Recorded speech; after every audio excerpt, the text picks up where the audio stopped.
Welcome to Gem Collectors with Shawn, and hopefully all of you and myself have made it through the holiday season another year.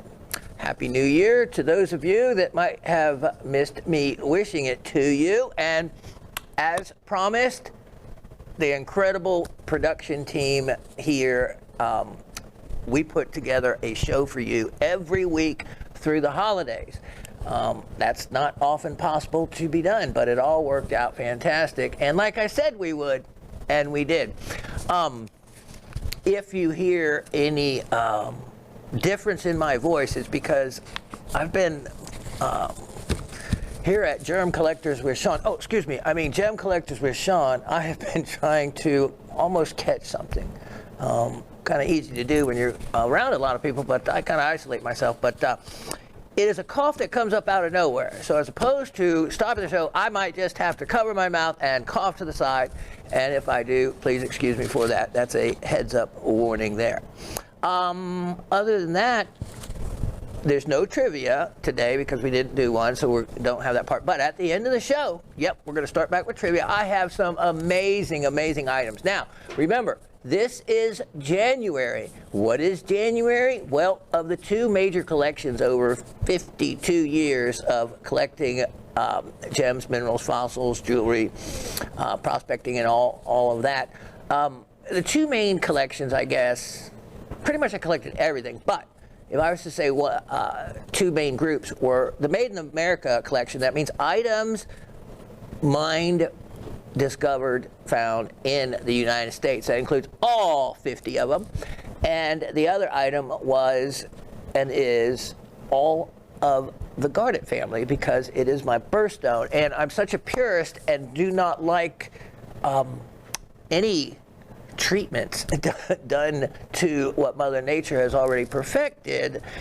The garnet family worked out perfect because out of all the families of gemstones, it has to be the least able to not only be synthesized, but to be affected by any outside treatments. So it's perfect for someone like me. You know, tourmaline used to kind of be that way, but now they have been messing with tourmaline for quite some time, from heat treating to radiation and whatnot. So it's not, I'm going to say something and then you're going to understand it later. So it's not as talc, T-A-L-Q, it's not as talc as other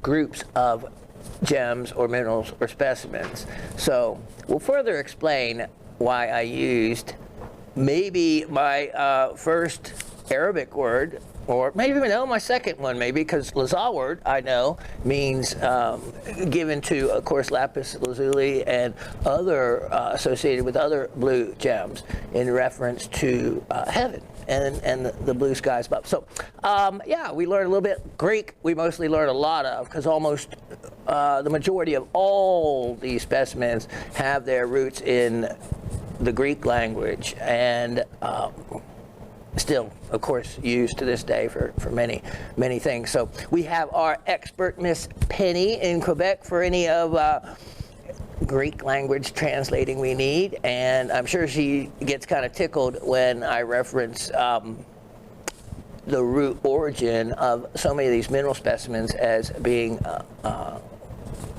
Greek language origin. Of course, it's one of the oldest civilizations there is. So anyway, we have a lot to do today. Let's get to the comments. There's not going to be trivia in the comments or answers, so they won't take up a lot of time, but it was good to hear how many of you still without the trivia send in a comment, which that's what we want. That's what we want. That is what has knitted us together and created the little gem and mineral family that we have. So as a birthday gift from me back to all of you, instead of you giving me a gift, I'm going to give you the gift for being that it's my birthstone, and that is a sale on garnets. Now, I'm not going to go any further than that. I don't want anyone fast forwarding to anything that you might try to beat anyone else to, because there's going to be enough to go around it. I'm not going to give you any hint, but it is a special offering and sale price on some items. I'm going to let you wait to see what they are. All right, we'll get to the comments. We have Mr. Anthony in Massachusetts. Happy New Year, everybody. Hope everyone had a happy and safe holiday season. Shawn, you mentioned a couple times, I think, about the Epidote flats you sold a while back. Yes, and from memory, I remember Penny got one and Anthony got one. So Anthony goes on to say, I finally got out the Epidote specimens and started examining each one. Sure enough, there are gold to yellowish green bipyramidal zircon crystals. Some of the specimens had a cluster or two, and some a lone crystal here and there. One or two of the Epidote specimens had tiny tan to brownish colored needles like crystals that bridged opening and vugs. I think I've seen these needles in other specimens. I'm just not sure what they are yet. So Shawn, I just need to say, as a collector that became interested in lapidary and silver and goldsmithing, the knowledge you possess and have passed on to me and all the others is greatly appreciated. By the way, I wasn't even into making jewelry until I started watching you on the 3 a.m. show.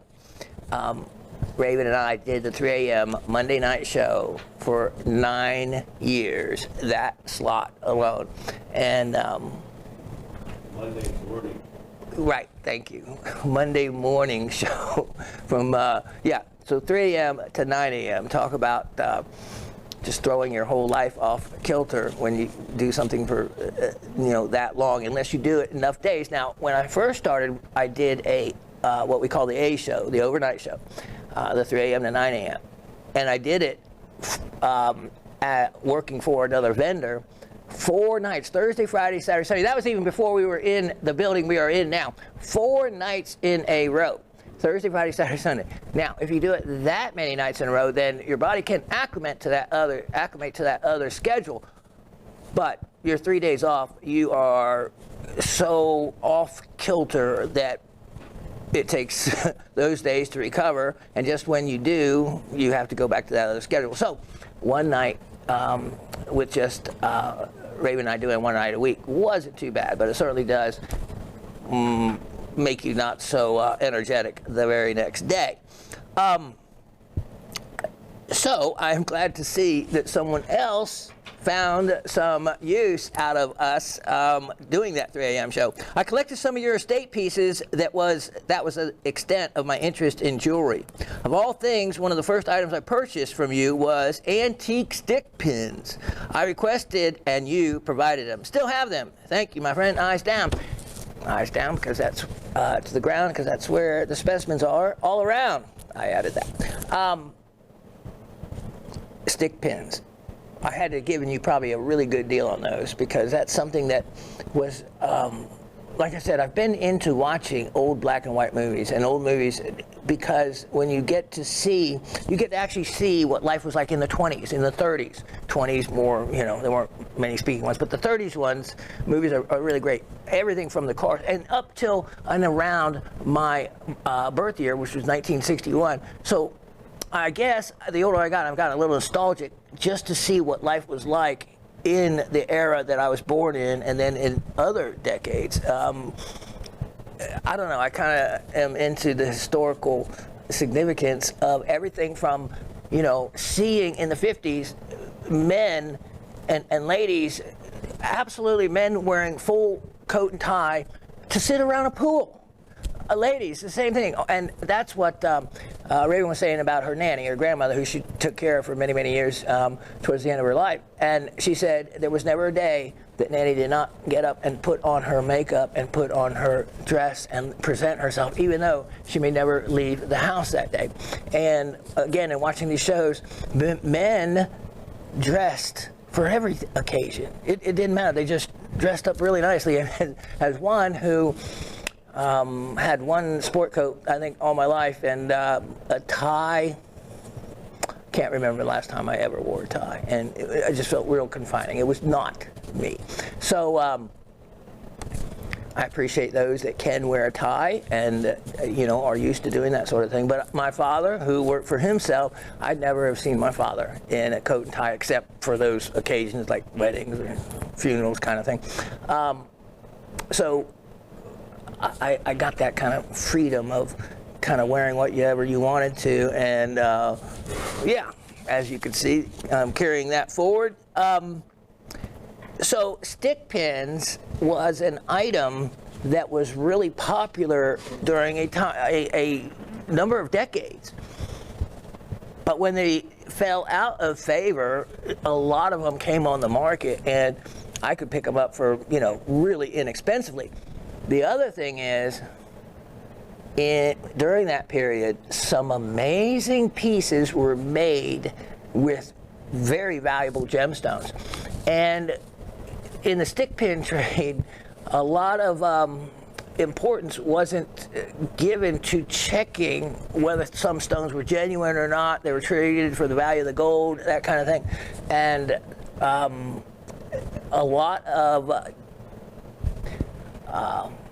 jewelers misidentified a lot of items that were in stick pins that were actually much more valuable than what they perceived or thought them to be at the time. So you never know what you're going to find in a stick pin, and you can pick them up at pretty good deals. And I know we had an entire stick pin collection during that time. So well done, Mr. Anthony. And those little needles, and I'm so glad you finally got out those. And I hope Miss Penny does the same and gets out her epidotes, because, okay, from the mine that those came from, what you always have to check for is, from that particular mine, was a particular mineral listed as one of the ones found at that mine. And that's how you can often be a sleuth and figure out where something came from. We've talked about this before.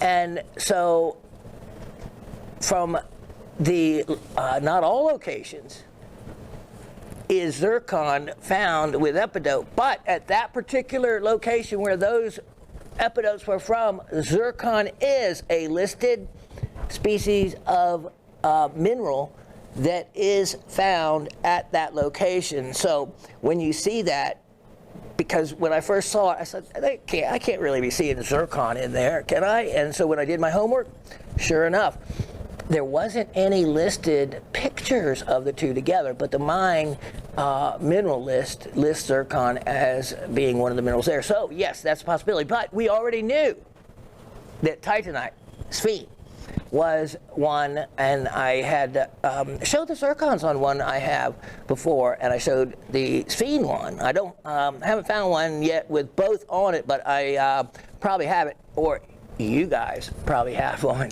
with the zircons and the sphenes together. They're small, but some of them aren't so small. The titanites, sphenes are more of the yellowish green ones, and are often terminated at both ends. And so are the zircons. The zircons, of course, looking much like spinels or bipyramidal, diamonds, those kind of things. That's the shape most commonly seen.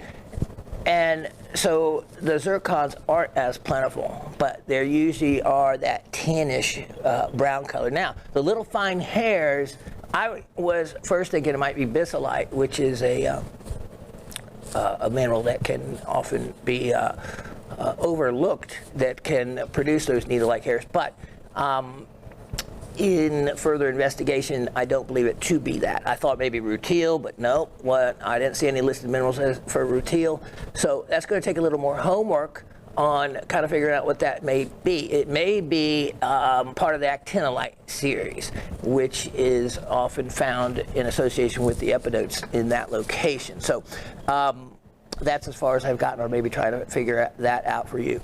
All right. So great comments there, Mr. Anthony, and I'm so glad that you realize that the flat that you bought, those specimens, having that secondary, especially gem, with them adds not only a depth of interest, but also value. in general, I would have, or most people would have, high graded that flat and removed the ones with either the zircons or and just put it with just epidotes. But as you can see, and as I've told all of you before, that seldom was something that we ever had time to do or did do. I mean, it took a lot of looking at a lot of different epidotes for me to discover that there was other mineralization and other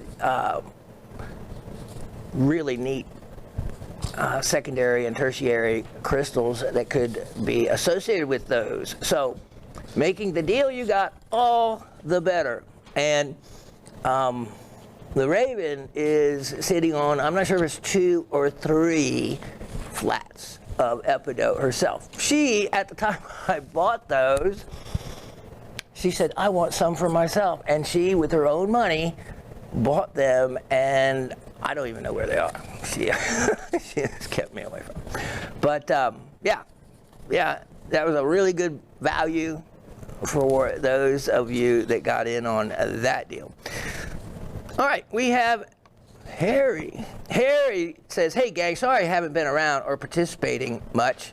Hey there, Professor Shawn and the beautiful Raven and the world of us crazy rock people like me. Shawn, put that huge specimen back in your house right now. I realize you need money, but please don't sell the things that defy anything I've ever seen. To lose that forever is a shame.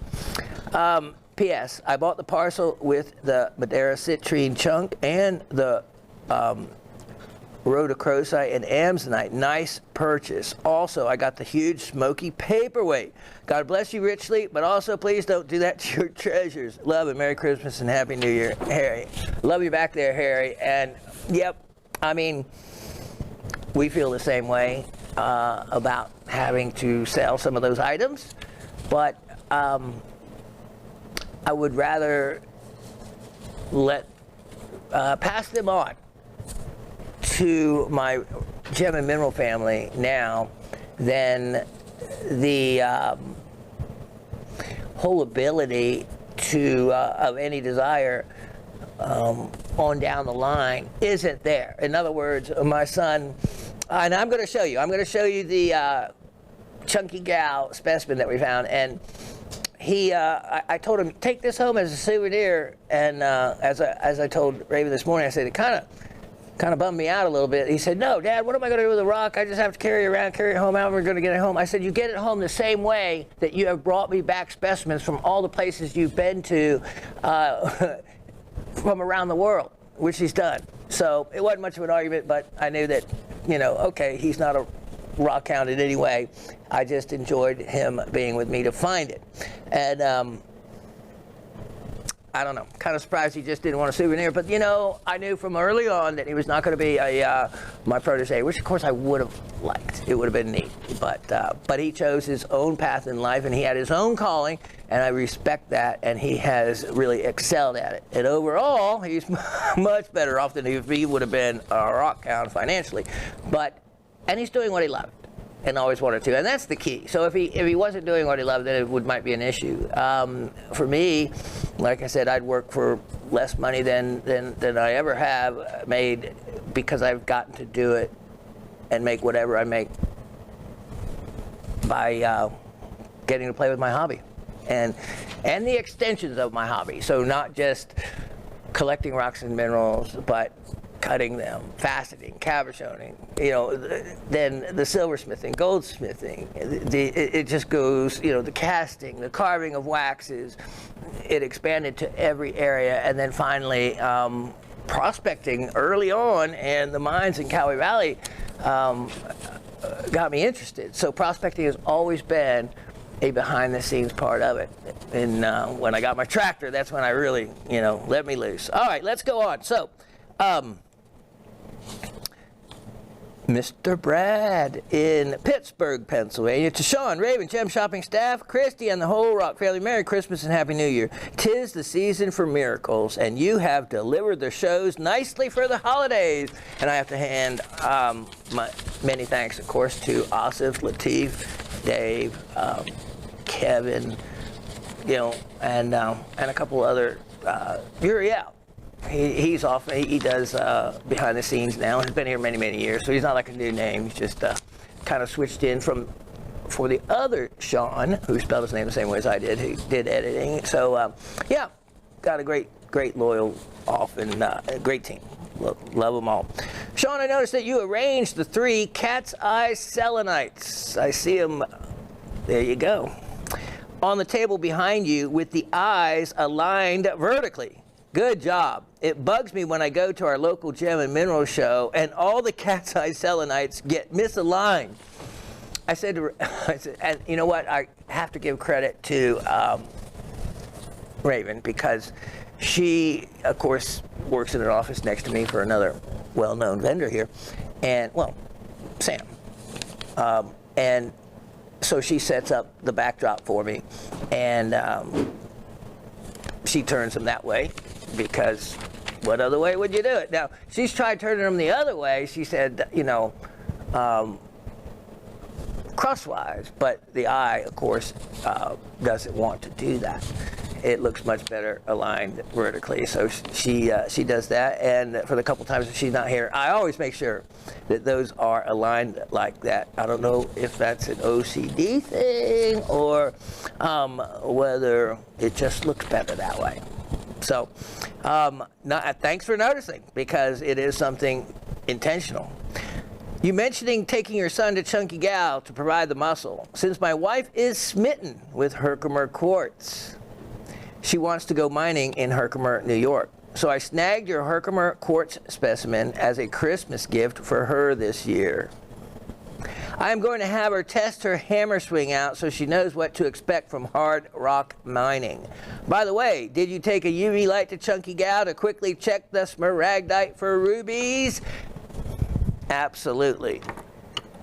And just the lightweight, easy pocket one. And then for really bright, sunny days, and if you want to really check them, I think I showed you the laser one, which is really effective, and especially on sunny days. So, yep, I was UV'd up and ready to go. Only got to check one. So I brought the specimen. I'm going to show you what we found. Idea for the next trivia contest: define gang material. And that's gang as in G-A-N-G-U-E, not G-A-N-G. But we probably have a little bit of that material around here also. You also mentioned having numerous aquariums. Did you have any fish that glow in the dark? Certainly some of them are iridescent. My prayer for you for 2024, may you be blessed with a smile that you desire, Brad. Thank you, Brad, and that's a great way to put that. I hope that comes true for me. So that is a good trivia contest question, actually. I may think about that. I mentioned it in last week's show, and if I don't reference it again, it would be a good question to see how much anyone listened to and what it was in reference to last week. Regarding fish, yes, I had like 14 aquariums. I think like 5 or 6 salt waters and the rest fresh waters. And in the salt waters, you know, you can buy fish that actually are painted with this fluorescent stuff. I couldn't believe it when I saw them. And, you know, they're not expensive. Those are not the kind I had. But, yeah, at night, with the black light, absolutely all kinds of things would light up, especially in my aquariums that had, you know, mineral specimens that were safe for salt or fresh water, and depending on the lighting. So you know me, I had all kinds of different type of wavelength type bulbs for creating different scenes. And you know, people talk about, you see these commercials for white noise for helping you to sleep and stop the mind from racing. Well, our biggest aquarium, which was like 150 gallon, was in the bedroom. And I mean, we had a golden catfish in there that grew to eaten size.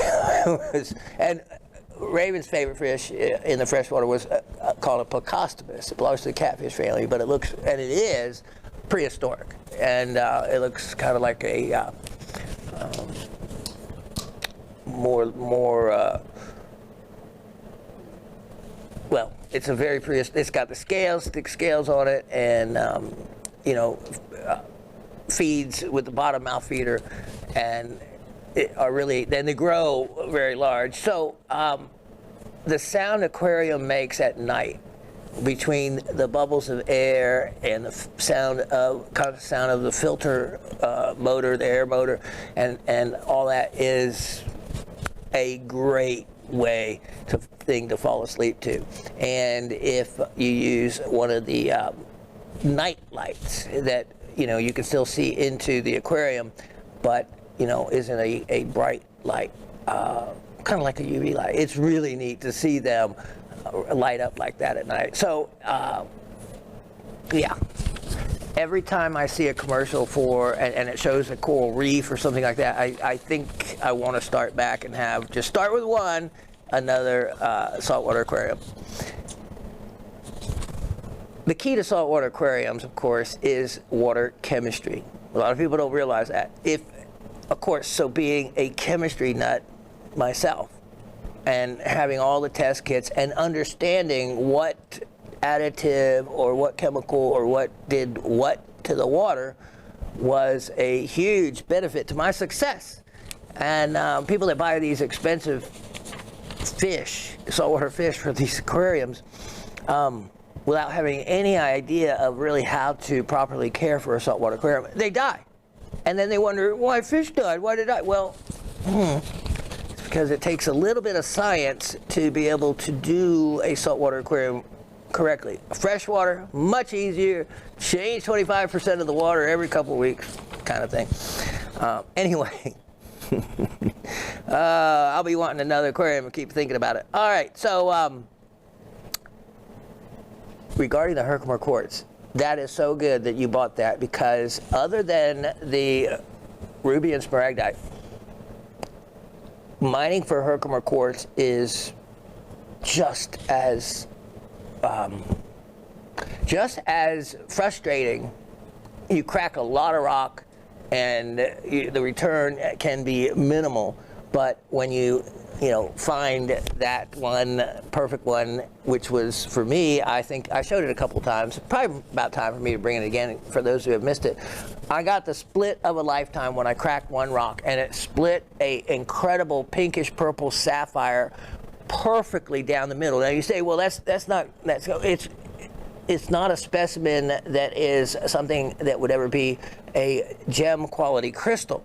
It is so therefore, splitting the crystal and having the equal halves of this about 1.5 inch long crystal on both sides was actually preferred. I preferred that than the crystal and whole crystal just winding up on one side and a negative impression of the other half on both sides. So, it fits together like a glove, and it was like splitting a yawa nut opal, and you get a perfect split or a boulder opal, where they split them and they get perfect amount of opal silica on either side, where you can make match pair earrings and these kind of things. Yep. There's nothing like the feeling of doing that and everything going right, because there's so many times things can go wrong. And in that one split, it's probably, and I've even been to the, I want to take my son there, but they were closed. It was a weekend, it was on a Sunday, but to the, called Ruby City, right in downtown Franklin. And it's also a museum of the local minerals and North Carolina minerals. And they have also a really nice fluorescent display. So if you ever get to Franklin, North Carolina, go downtown, and you can't miss it. And it's in the downtown. You could put just different cars in there and go back to the 1950s if you wanted to, because nothing else has changed. It looks like it did for a long, long time. I mean, I was there in 1972, and not much has changed since then. The museum and the Ruby City of course, they sell rocks, minerals, and gems and jewelry and that kind of thing. It's, part of it's a little bit touristy, but the other part, downstairs, is amazing. They have a sphere collection. It's really a neat little museum that is a hidden gem. A lot of people don't even know it's there. So, unfortunately, it was closed. But referencing, by way, they had a lot of different chunky gal specimens from the 1960s when, they first really discovered it and brought bulldozers in and things like that. That split of that sapphire crystal really was finer and unlike anything else that they had for coming from that site. And, it's probably the most valuable item I've ever actually found, if you're going to put, prices to something. So, of course, to me, it's priceless, and that's one that would be the one, Harry, that would be a shame if I had to sell it. I had to crack a lot of rock. But it also told me that there's been people mining there for 60 years, and it's not like this one got by them. It's that this material's still there. It's still there. It just, I lucked upon, of course, that time when the bulldozer cut the fire line across there. But I didn't find it then. I actually found it in one of the separate times there. And just by chance, I cracked the right rock. Same thing goes with the incredibly hard quartzite that Herkimer diamonds are found in. The pry bars that are used, the 20-pound sledges that are used. I use like chunking out, my regular crack hammer is a 4-pound crack hammer with a handle about only that long. I also have a 20-pound sledge crack hammer, also needed for the bigger boulders at Chunky Gal. Now I didn't go with that one. I should have let my son do some hard rock mining on that. So anyway,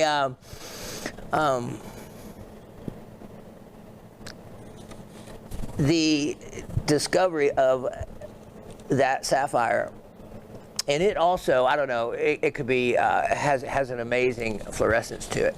So having a fluorescent light with me is something I almost have all the time now, along with my flashlight, and it's in my top pocket as being the nerd I am. Yeah, and it's, my special flashlight.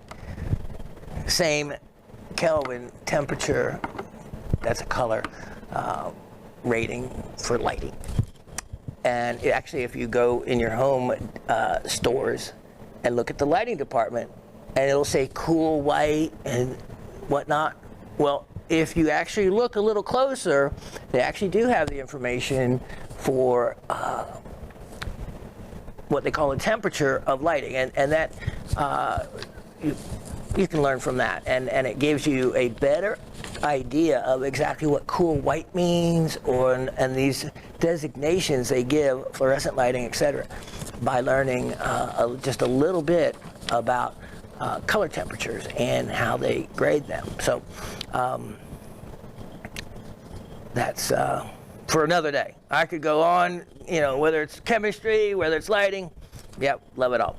And but that's what 52 years of doing this has led me into, was all these little niche areas of knowledge. So I appreciate those of you that appreciate that.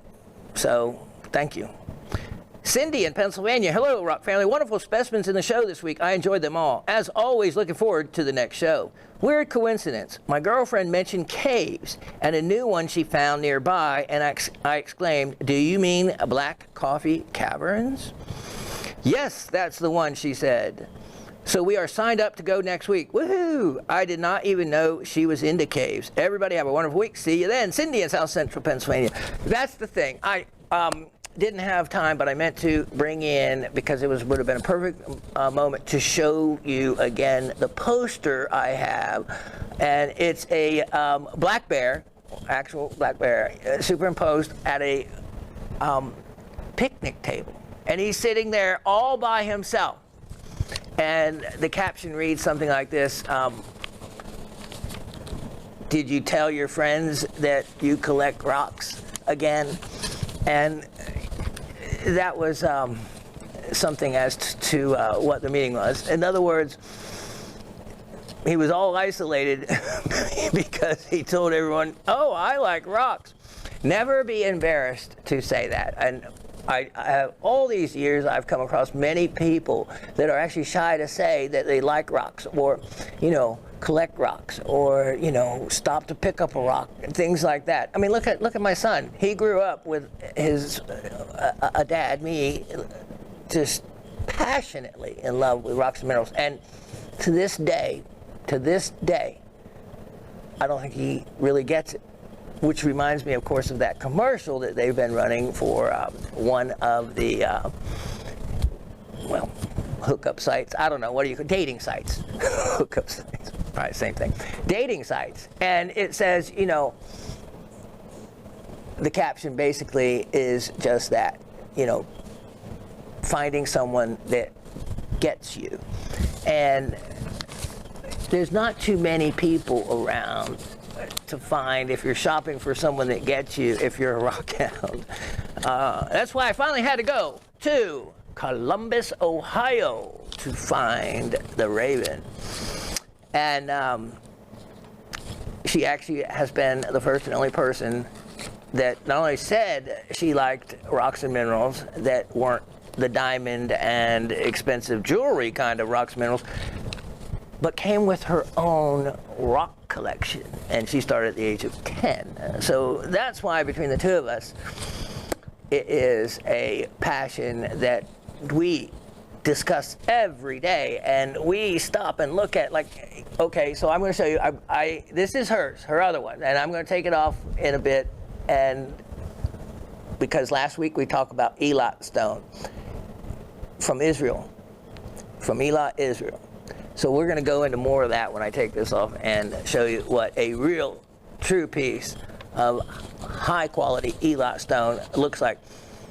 And I had to borrow it from the Raven. And she actually, even before she met me, had gotten them. She didn't know what it was. She knew it wasn't just a plain old stone, but had the wisdom to buy it because she liked the look of it. And oftentimes, that's all it takes, and you find a treasure just from because you liked it, and then find out later that you really have a treasure when someone like me tells you what exactly you have. You're gonna get to see it. And this was her not even knowing what it was, what the true stone was. And it's probably one of the finest pieces of Elat stone you'll ever see. We'll talk about that when I take it off. But never be embarrassed to say you love rocks. You never know when someone else does. And because of a lack of connection and conversation, here, Miss Cindy's friend, she never knew. She knew well, but never knew that she was into caves. If you're into caves, you're into rocks, you're into geology. Because caves don't happen on their own. Caves are created and formed by forces of Mother Nature, through weathering, through erosion, through geologic occurrences, through limestone being dissolved by acid rain over eons of time.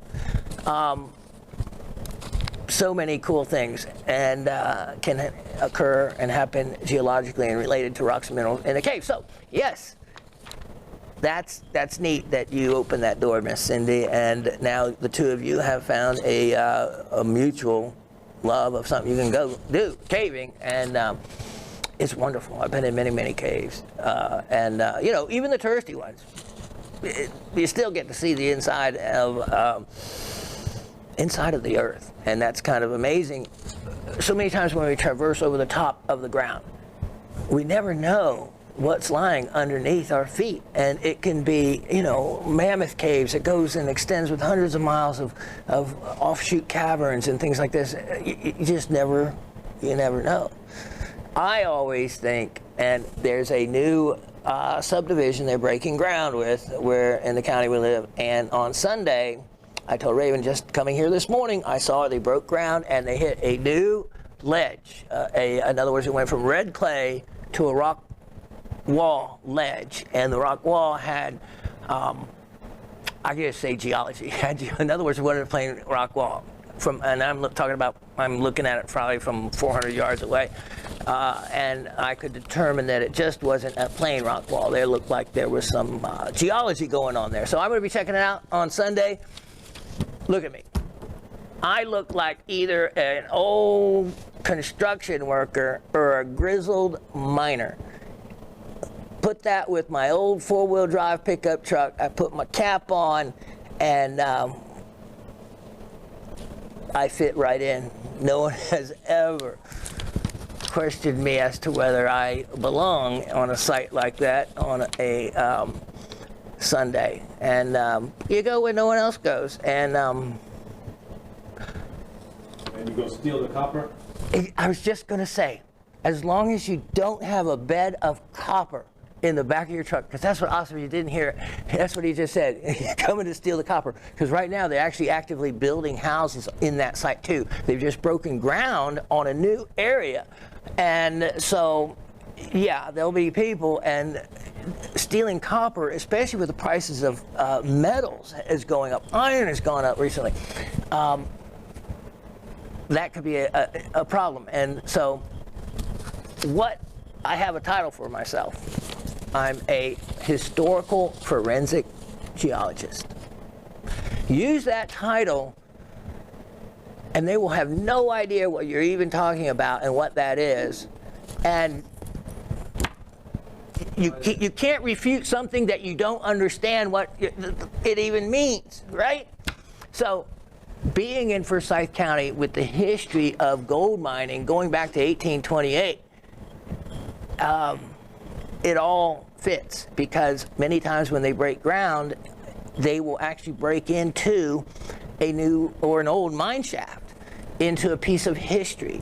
So no one wants to be caught up in any kind of historical anything, because that can stop progress, right? Well, they don't stop for just old mines. It has to be an old settlement or something like that. So it doesn't put fear in them. It puts the unknown, and it's like, huh? Okay, yeah, just don't get any copper and go on. You know, when you're looking at rocks, people don't really care. Oh yeah, okay, rocks. Yeah, that's no harm. Go ahead. Oh, and it goes from that to the guy, and for those of you who haven't heard the story, a long time ago, but still in the same county along the Etowah River, we strayed off of our path. And the next thing we heard from behind us was a very strong, unpleasant voice saying, WTF are you two doing on my property? We turn around and a 12-gauge double-barrel shotgun is leveled at us from maybe 40, 50 feet away. He came up behind us. We had no idea, on his own property. We didn't have guns. We had metal detectors. And so when we explained to him and wanted permission to metal detect his property, and we didn't even get as far as saying that, you know, we would cut him in for some of whatever we found. He wanted us off that property so fast, I think we flew off that property, because he didn't want anything to do with anything. People get very territorial and like that, and he was one of those. So that's where another case, that's before I could have come up with historical forensic geologist. That might have helped a little. Maybe you only would have pointed one barrel at us. Mr. Anthony in Massachusetts says, hello all, happy new year. Shawn, the trivia gift you mentioned where I said interesting, I was referring to the multi-mineral set that you held up, because it can be used as a teaching aid. I'll explain. So I have been involved with a group of teachers and staff who started a program for troubled youth. They asked me, because I'm not a teacher, but because where I came from and my experiences now and skills I've acquired. Lapidary and metalsmith. Also, I'm a sailor and a master scuba and rescue diver. Wow. Professionally, I'm a licensed HVAC technician and welder. Wow, you do all the cool stuff. as you say many times, the items you give away go where they are meant to.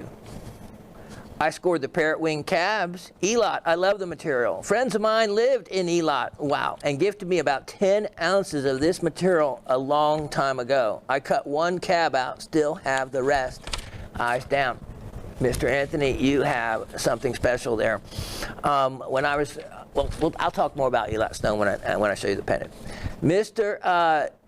And you're right, Anthony, that's why I've always said the magic of the show, that the trivia gifts, because they're given from my heart and aren't just a valueless 10-point stone, I think allows something special to happen amongst us, and things do wind up where they're meant to go. Mr. Jimbo in Delaware, he says, the new year is here. I hope all our rock hounds a blessed year. Love, Jimbo in Delaware. Love back at you there, Jimbo, from myself and all of us and our rock hound community. Miss Gabby in Florida, Georgia, and elsewhere. Happy New Year, everyone, and happy birthday to our professor. Thank you. Sorry about the miscommunication. John and I were disappointed we missed you, but we'll catch up with you someday. I hope so. Really looking forward to seeing my pendant in the near future. Give Andrew my best, please. Yeah, I know. After Andrew last week, I just let him have the holiday then and didn't bug him, but it's time back to get on him. So with those 3 stones, oh my gosh, Miss Gabby, your pendant, I don't know what he's going to do. I gave him the free license to do it, but no wonder you wanted it done. I forgot how cool what stones you were using to do it in, so I won't give it away to anybody else. I just will look forward to showing it off when it's done. So happy you got to go rock hounding with your son, and that he took great care of his pops, and that's exactly what he calls me, is pops. How did you know that? I must have said that. Playing catch up after being gone for over 2 weeks, so I'll see you next week. Love and best to all, as always, Miss Gabby, and love back to you, Miss Gabby, from all of us. Barbara in Brooklyn, hi, Professor Shawn, Raven, GSN crew, and the whole Rock family. Happy New Year to all. Wow, a holiday surprise of a full show on Monday afternoon, Tournament of Roses parade, and then a Shawn show. Fine way to start a new year. Wow, put me right up there with the Tournament of Roses. You should have put me up there with the Rose Bowl. Not the parade, but the football game. That might have elevated me a little higher. Oh, I am, you know what? You know, if you followed any of the snafu, how, Georgia got kind of dissed in how all that turned out. But, so yeah. When you live in Georgia, you are a football fan by necessity.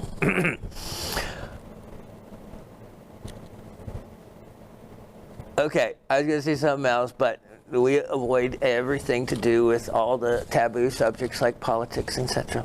Miss Barbara in Brooklyn goes on to say, couldn't resist the substantial chunk of lapis and also the lazurite cabochon. I couldn't believe those. I couldn't believe it. Well, Miss Barbara, you gambled right because you got them at the sale price and discount, because both of those pieces I thought would be sold straight away the first time I showed them. So you did really well on getting the 2 of them. By the way, if one of our family cutters like Anthony wants a smaller piece of the same lapis, which had 2 chipped corners and was sold as cutter's rough, I would now be happy to share.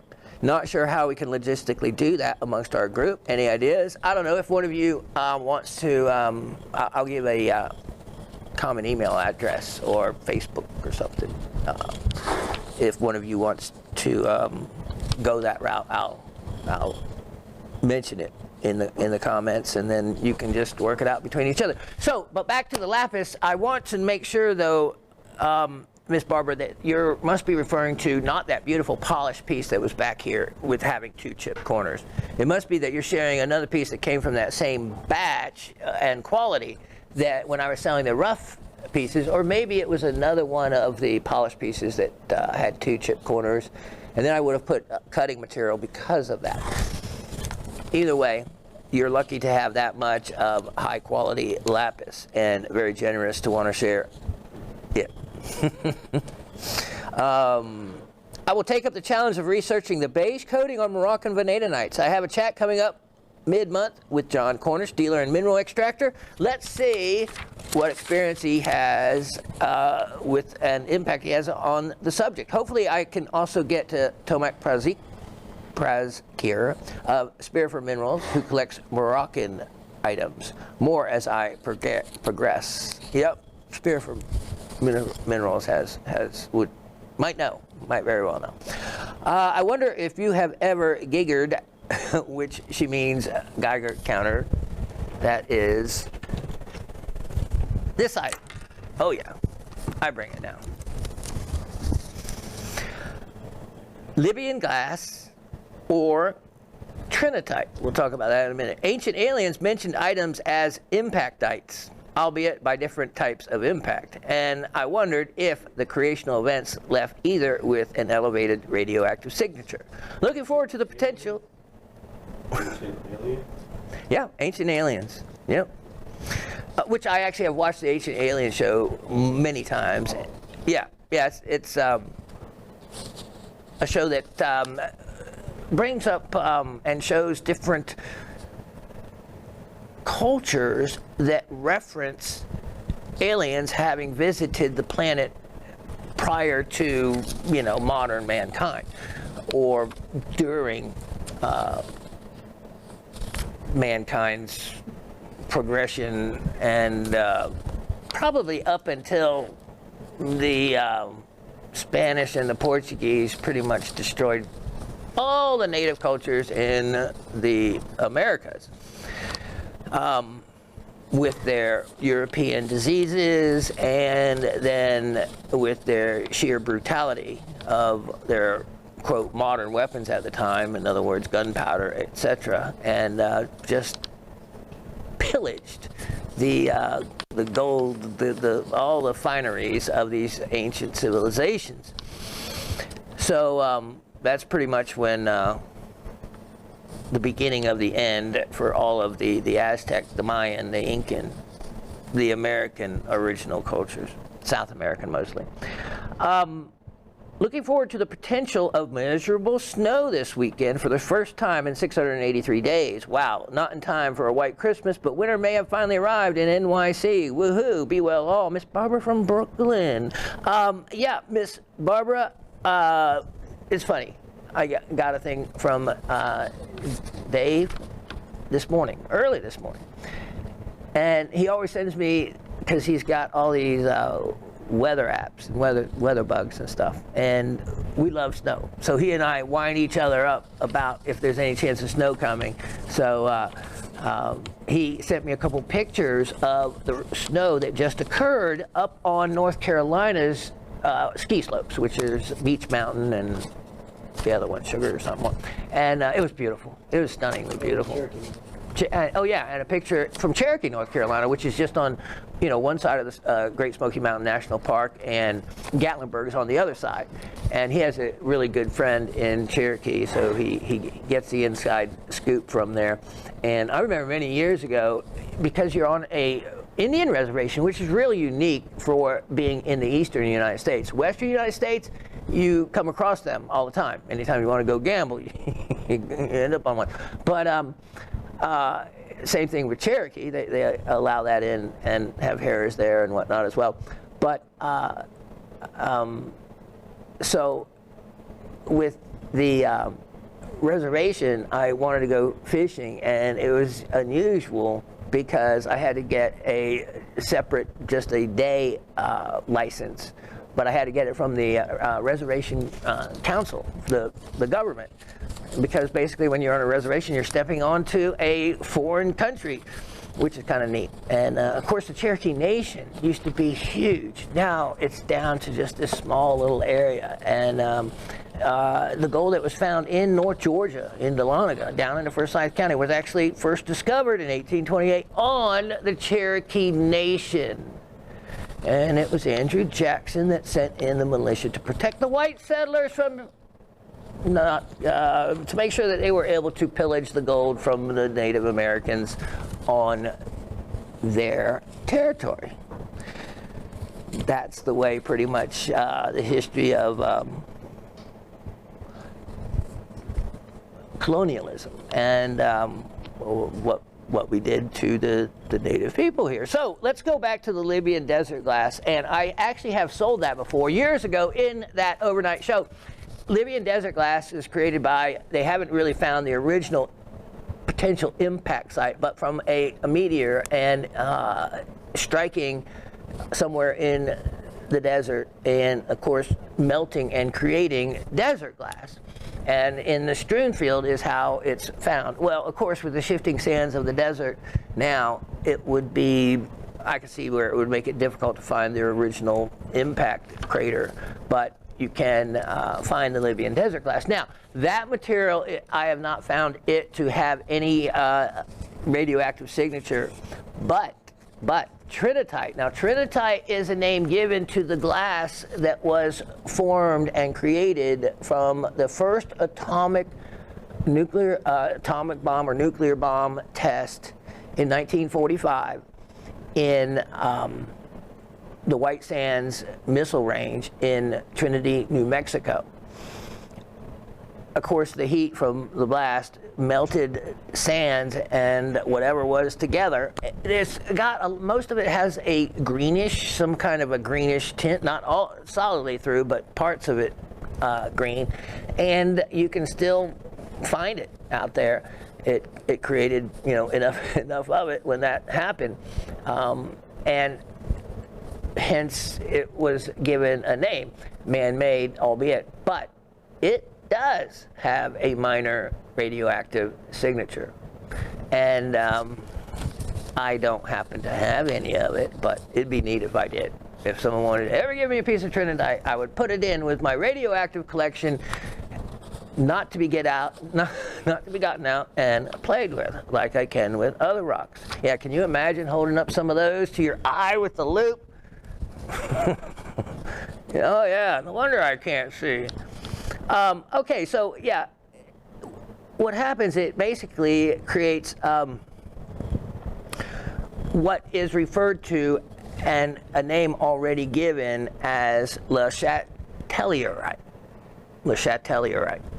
Close enough to however it's properly pronounced, but that probably is close to it. And that's the name given to this type of glass. It's formed from things like lightning and high sources of heat like impacts. And so fulgurites, the inside, not the exterior of a fulgurite, but that shine, if you ever look and have a fulgurite, now I have some fulgurites still, if anyone ever wants one, let me know and I'll show some. The inside of a fulgurite, of course, is hollow, and they're usually, most fulgurites are about the width of a pinky or a pencil. And that's only how big a lightning bolt is. A lot of people don't realize it looks so big and powerful, but the lightning bolt is not very large in itself at all. So it fuses the sand, and on the inside of the fulgurites, you can take a loop, if you can't see it with your eye, but you should at the edge of the either end, look in and see where it's shiny on the inside, where it is a glass finish. The exterior sand is usually, it's kind of rough, but it is the inside where it is the hottest, where that lightning bolt fused the sand and melted it into Le Chatellierite, or basically a shiny glass material. So a name was given to that, and then the other names to the other minerals. But yeah, trinitite, because it was formed from the testing of an atomic bomb, it would only make sense that it could leave a radioactive signature. Now, depending on exactly what is creating the radioactivity, its half-life may be limited, and over time it may not have a radioactive signature at all. Okay, so those were some great comments, and brought about some interesting information as well. So let me make sure I covered everything there and answered everyone's questions. There are no trivia to figure out, so I'll come right back with the start of the show. Let's start this show off with something it's the only one I have. And this is, of course, perfect if you're going to do, if you're going to read the future, gaze into the crystal ball. Except without a reference for size, that could be, 6 inches across?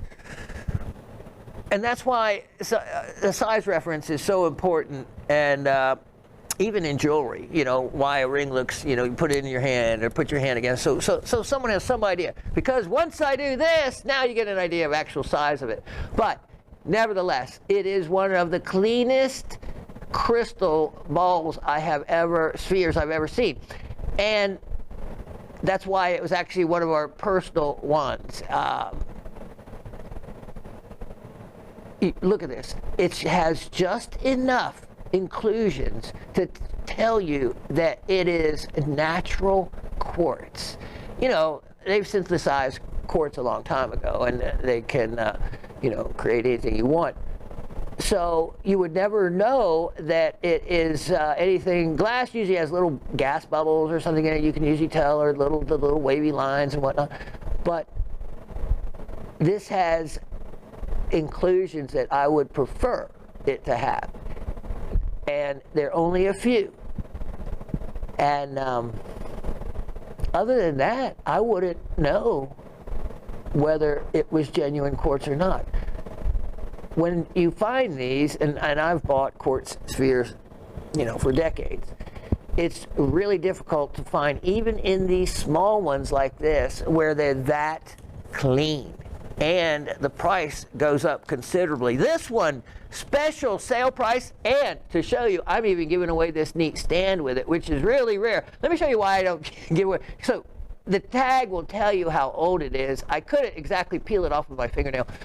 Because I'm giving it away free with the sphere, I'm going to leave it to whoever gets it. Look at that, $1.25 is what, at some point, because this stand, you can tell by the tag, I've had it for decades, a long time. So that's a lot of money, and why I don't give away stands. But this one, I'm giving away the stand. You get the whole, look how clean that is. That's amazing. The whole works for $21. $21. And when quartz is that clean, that is when it can have the designation of rock crystal. Rock crystal is basically a very high level of quality of quartz. So when you hear that used, it is often misused. And like people will say, oh, my chandelier is rock crystal, or, my vase is made out of rock crystal. Those kind of things, which is a completely impossible and a misuse of the definition of rock crystal. Rock crystal is a high quality quartz, and this fits that designation. Now let me show you, because I think that tag might be given a little bit of yellow cast to it, but let me show you. This is a really white piece of paper, as you can see, compared to the background. Let me just show you how clean. Look at that. That is without color. That is colorless. If that was a diamond, it would be, DEF color. You can see also the clarity. Beautiful. $21. Don't have another one like it. Okay, let's get moving here. Those are supposed to go. Okay, now I have something I had mentioned the other week that I was going to bring in, and this is something special. This is item number 115-1224. 115-1224 from the Argonaut mine. I am getting ready to show you something from a mine you have never seen anything come from before. I have never offered anything like this before. It is the only one I have. Look at that. Talk about a quality piece of talc. Talc. Yes. Who would think that talc could look like that? the Argonaut mine in the early 2000s hit a vein, whatever you might want to call it, of talc. Remember, the neat thing about talc is it is, on the Mohs scale, a hardness of only 1. That is hardness of 1. How many people actually have talc in their collection? Nobody. Rarely anybody has that. Now, when I mentioned earlier that something was, what was I talking about in reference to? But I said it is talc in color, and I said the Arabic word because in Arabic, TALQ stands for pure, alluding to the color of the powder of talc, talcum powder. Talcum powder has been around for a long, long time, and of course now, you know, there's lawsuits for people that use talcum powder because it's very closely related to the family of asbestos, and hence your issues then don't need to be talked about. Asbestos, of course, was used in everything from your plaster boards for building, which are now, you know, not used with asbestos, many, many things, and so no more. It is also, talc also was, it's chemically similar to serpentine, and why I talk about that, and I'm going to show you a couple of things in reference to that. It is the oldest known white pigment. Now, I showed you a while back. Look at this. This is actual talc from North Carolina. This is more closer when you start getting to the serpentine, and you can see the fibers. Look at that, those fibers. I could literally just peel these fibers away. Now, this piece is a personal collection that I have because I wanted to have a hardness of 1 for my collection. And look at that. So you can see how it could be spun and used and woven into, and I used to use talc in casting or asbestos. So this is, you can see where talc and asbestos can be woven. And then I had mitts that were made, and this is, of course, decades ago, that were asbestos. And it has this property of being able to be woven. So, and be able to take high temperatures. So we have this type of talc, or we have this. Talc is a phyllosilicate. A phyllosilicate is like mica, means a sheet silicate is what the phyllo, because you can see this can form and be peeled off in sheets. When you feel this, it feels just soft and waxy and resinous. It is just beautiful material. This green color, let me show you. Look at that. Look at that. That goes entirely through this specimen. If it was, now I gotta say this, I have never seen a piece of faceted talc. Nope. That would take a level of skill that I don't know anybody could do. Hardness of 1. Look at how beautiful of a green that is. That color really has only come from the Argonaut mine. Thank you, sir. And so I have a opportunity on this one item. Now, let me show you though, in continuing the rest of our serpentine related conversations that go back to the mine that was my destination, that was completely boarded up and had the sound monitors there for the bats that were in it. I showed you the picture of it. Well, this is what I was going for. Chrysotile serpentine that I had left. Look at this. I actually dug this out of the vein in the wall myself when Raven and I had gone there many, many years ago. And I left a big vein of it right at the entrance. And so I was going back to get it, and this is years later, and it was boarded up. But luckily, so that I didn't go crazy, it would have been just within arm's reach, except inaccessible to be able to remove if it was still there. But either when they put in the gated, not gate because it's not a gate, the complete structure that was impossible to ever enter that mine again, so it is definitely extinct. When I looked, it was gone. So either in building that, either they had to remove it in building that complete barrier, or another rock hound got in there and got what I did it. But when you feel this is crystalline serpentine. It is, as you can see by the striations and the look of it, it is only not far removed from talc itself. Look at that cat's eye in the talc. Isn't that neat? That's pretty cool. So I didn't realize just how special this crystal was for discovering it and pulling it out of the mine. I would have gotten more at the time, but I was going and looking for more for ruby. So I have that piece I want to show you that you'd never seen, and here was another one. And let me show you. This one depicts what I was going for. There was a big vein of this material right here. You can see a small version of it, and right there, see that cat's eye in there? So you can see, look at that fibers coming from over there. Wow. Okay, so it is, you know, all of the talc into the serpentine family, they are all very similar.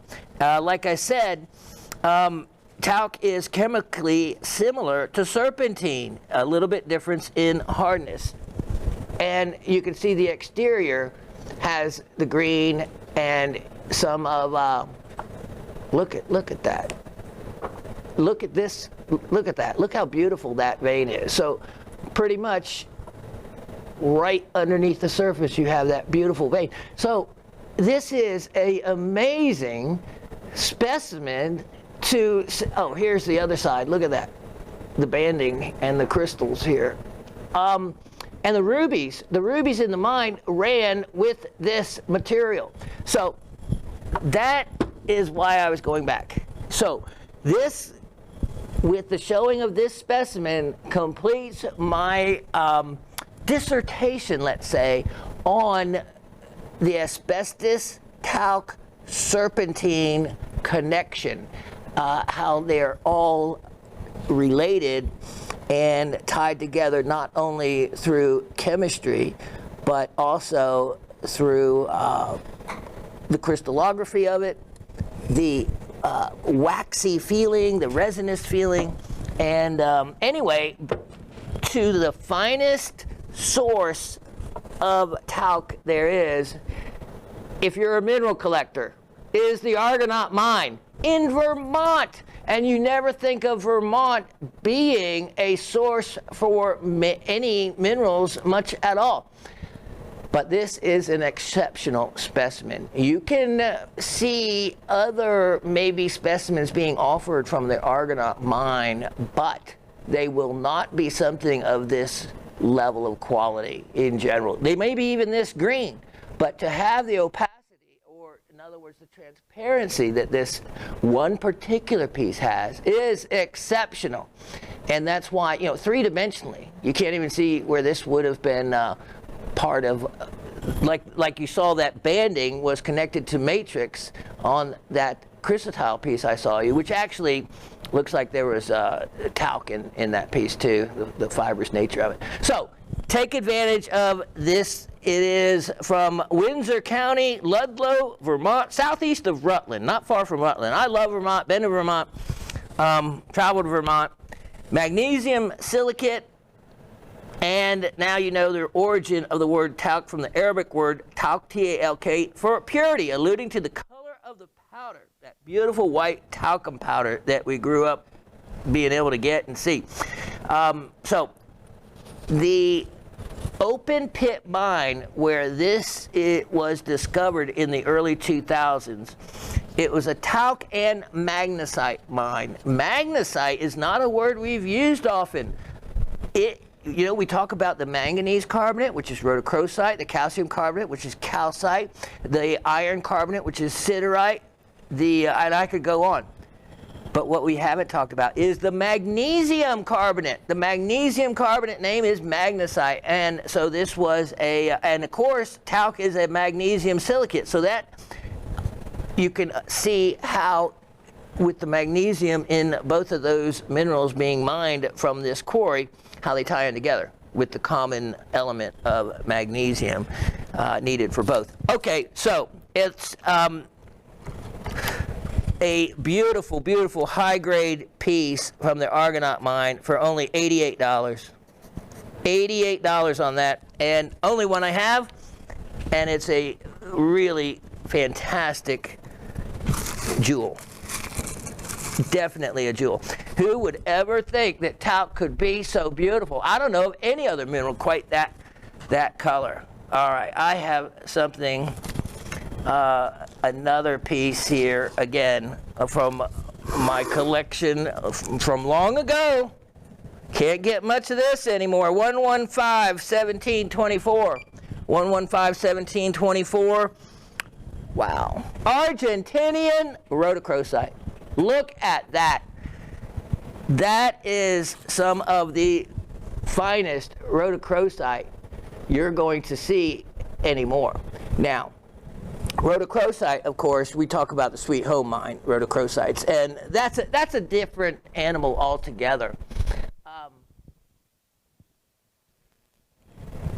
The Argentinian rhodochrosites, much of it formed, and remember we were talking about caves, and I said, oh, we'll go a little further about it.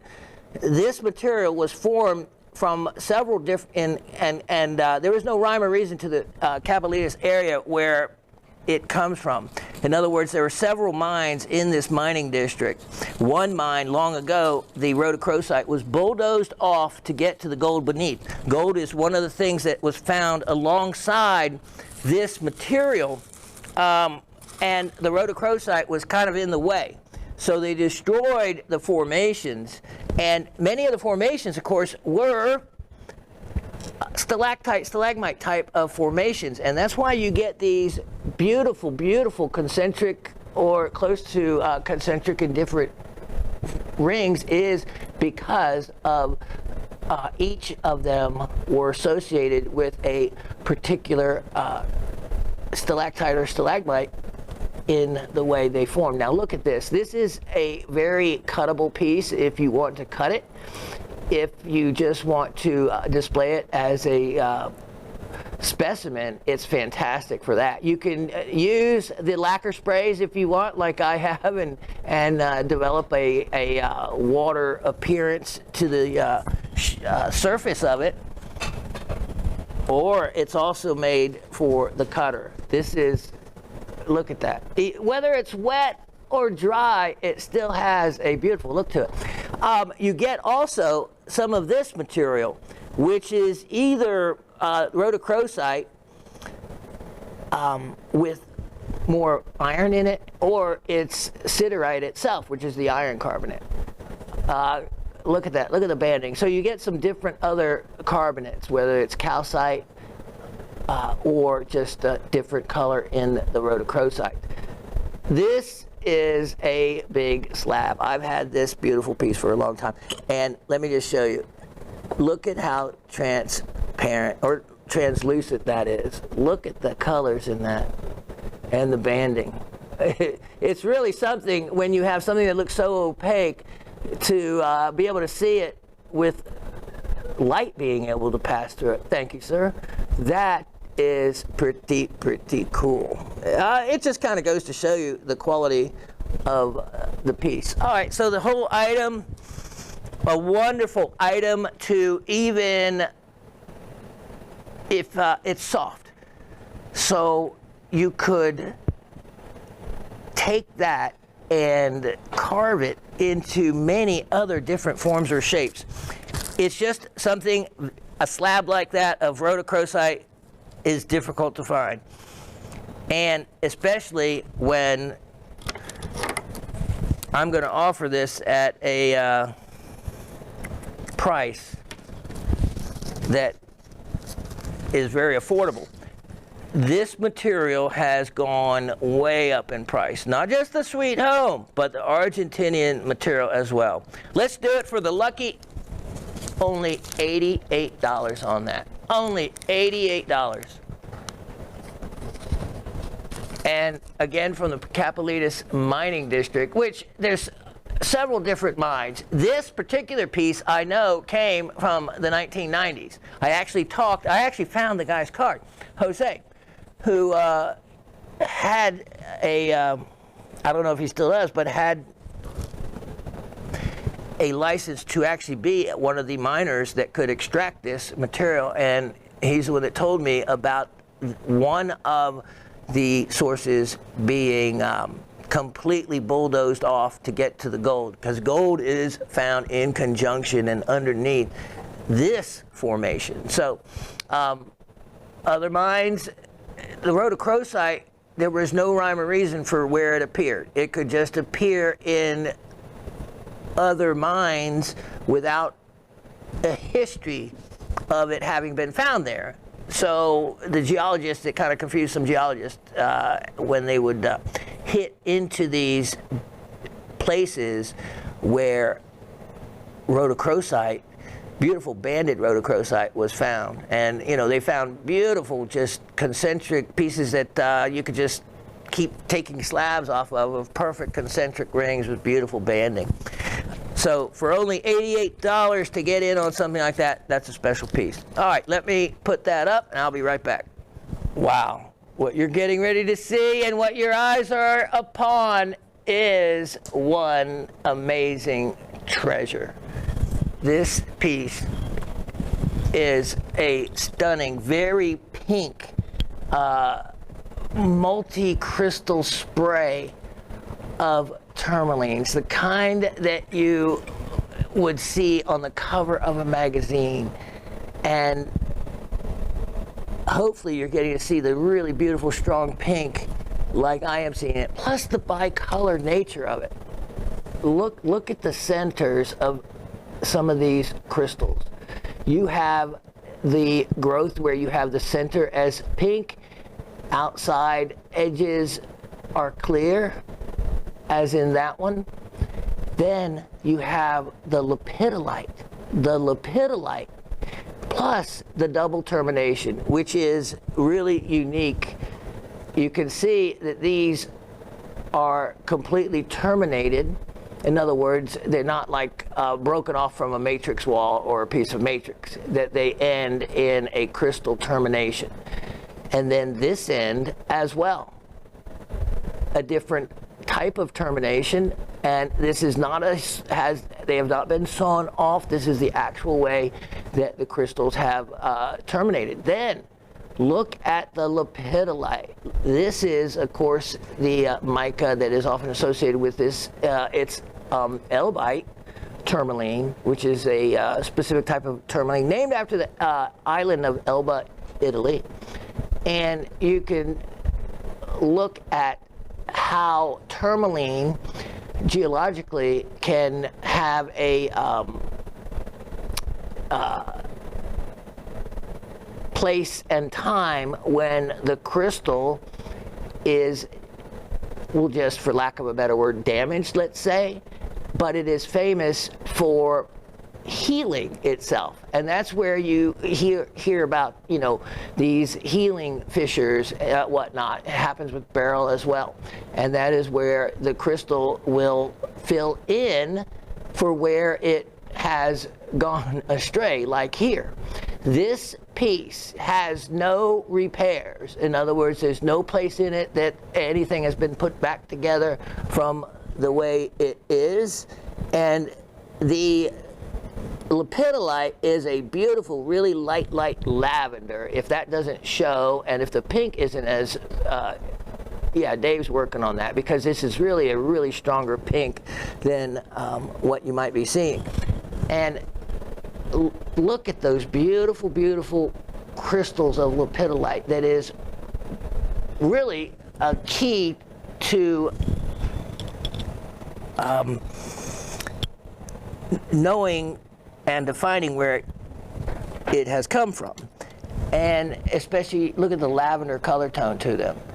I love, let me get my pointer out. That's what I knew, there was something I didn't get out. Here we go. Then to have these bicolor terminations and caps of where they're different color, that is really cool in itself as well.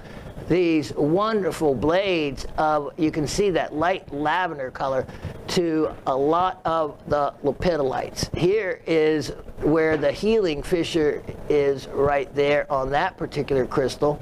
This piece actually will stand up on its own. Look at that. And you know how much I like that. And that does it on its own in that direction. Isn't that neat? It kind of shows itself off quite well. You can see here, see when the tourmaline crystal has a little slight bend to it? Right there is where something happened, maybe damaged or bent the crystal at this point, but Mother Nature goes and fills it in. And what I noticed with these, many of these have been filled in with lepidolite. Like look down here, you have lepidolite crystals in the open areas of the tourmaline. So this piece, if to be displayed, would be wonderful.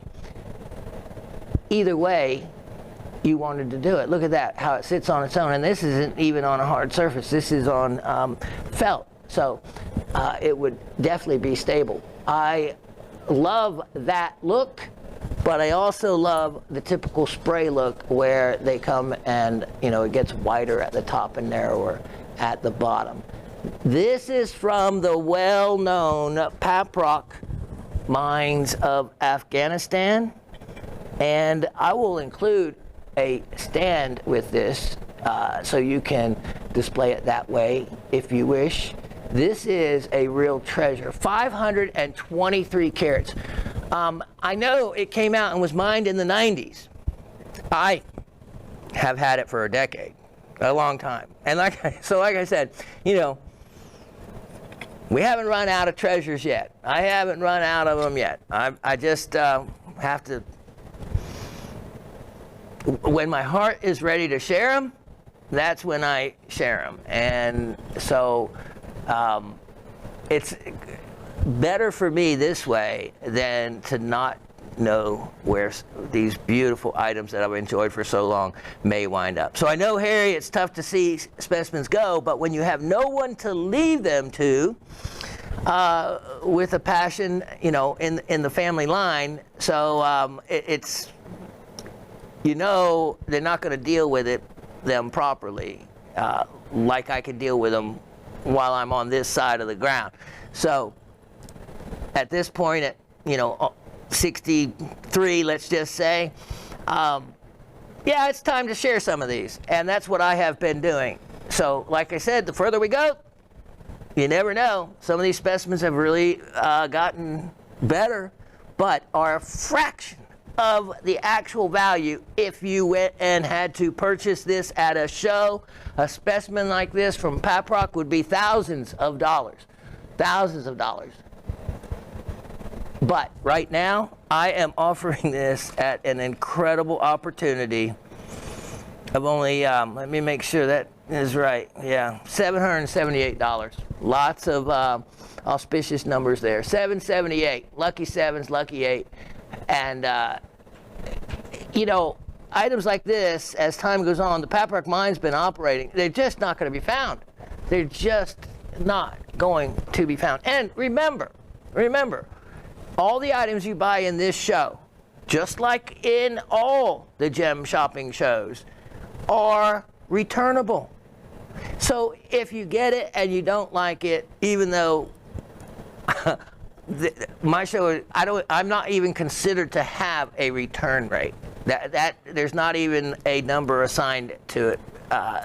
My show for over 6 years and all the items, I don't think truly more than 5 items have ever been returned.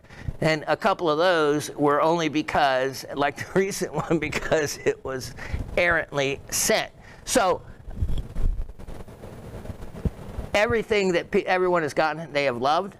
But if you don't, you know, it doesn't break my heart, because the worst thing that can happen is I put it back in our collection, which would probably make Raven happy. But overall, it's time. It's time to share this one, and at an amazing price point. Now, while I have that up there and the lights on, let me just show you, because I said I would. I want to show you the ruby that we found that you know, like I said, within 5 minutes of being at Chunky Gal, I cracked a rock, found a ruby, and then, of course, we cracked a lot of rock after that and never found anything. But that's the way it goes. Other days, I cracked that rock and found that sapphire piece that is at least a $1,500 to $2,000 item.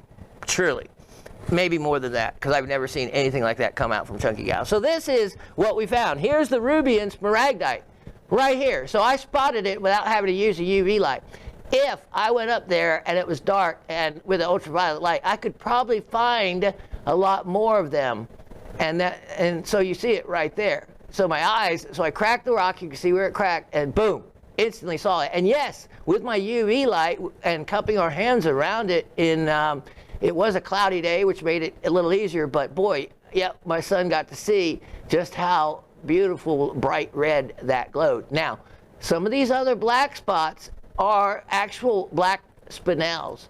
You also have some amphiboles in here, and of course the green smaragdite. There could be more rubies in this one particular piece. You just never know. I told you about running into that gentleman and his wife that had stunning ruby crystals that had come off of that mountain many, many years ago. The guy had lived there all his life, so that was why he was able to have such a treasure like that. Okay, let me show you. We're going to get on to some incredible items here in a moment, but let me show you one more thing that I said I would. Elot stone. Elot stone. Let me show you an elot stone that will blow you away. Here it is. Look at this piece. The thing with elot stone is it's what they say it is to contain azurite, malachite, pseudo-malachite, turquoise, and chrysocolla, mostly secondary copper minerals. So pseudo-malachite is an actual name of a mineral. It is something that looks like malachite, but has a phosphate component to it. So it doesn't have the banding like malachite, but is green and looks just like it. It was pseudo, meaning false malachite, because it fooled a lot of people for quite some time. Here's the hard thing. So when you get the elot stone, a lot of pieces have all those different minerals, but they're spread apart. In other words, you might have 3 inches of malachite and then, you know, the other ones be mixed in. So to get them all in one cabochon is really difficult. In this, look at the polish on this piece. It's amazing. In this particular piece, you have it all. You can see the fibrous, beautiful malachite sprays right there. Look at the turquoise. That is exceptional. You have also cuprite. You have your green pseudo malachite. Here's your blue, deep blue azurite. And then your chrysocolla, which is a blend of the blue greens in some of this. Like this is probably chrysocolla, and you can see the amazing blue here. And then with the addition of the cuprite, makes this stunning. So that, to have it all in one cabochon, she didn't know what she had. It was a couple of years ago when I saw this piece, and said, "Oh my, do you know what you have?" No, it just was pretty to me. And she goes, "I figured it was." She said she figured it was chrysocolla, which she is correct to an extent, but it is a lot more than that.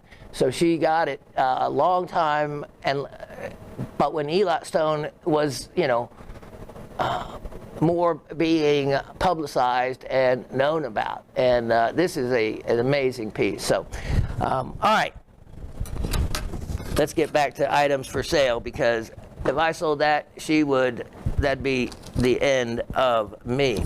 All right, look at this. I'm going to sale price this next item. It is item 114-9623. This is that amazing crystal piece that I showed you a almost identical picture of off the Minda site. And this is from, Reynolds County, Missouri. Beautiful calcite. And look at the chalcopyrite. And then look at the dolomite. And then you have the casts. Look at this. So this is a cast, or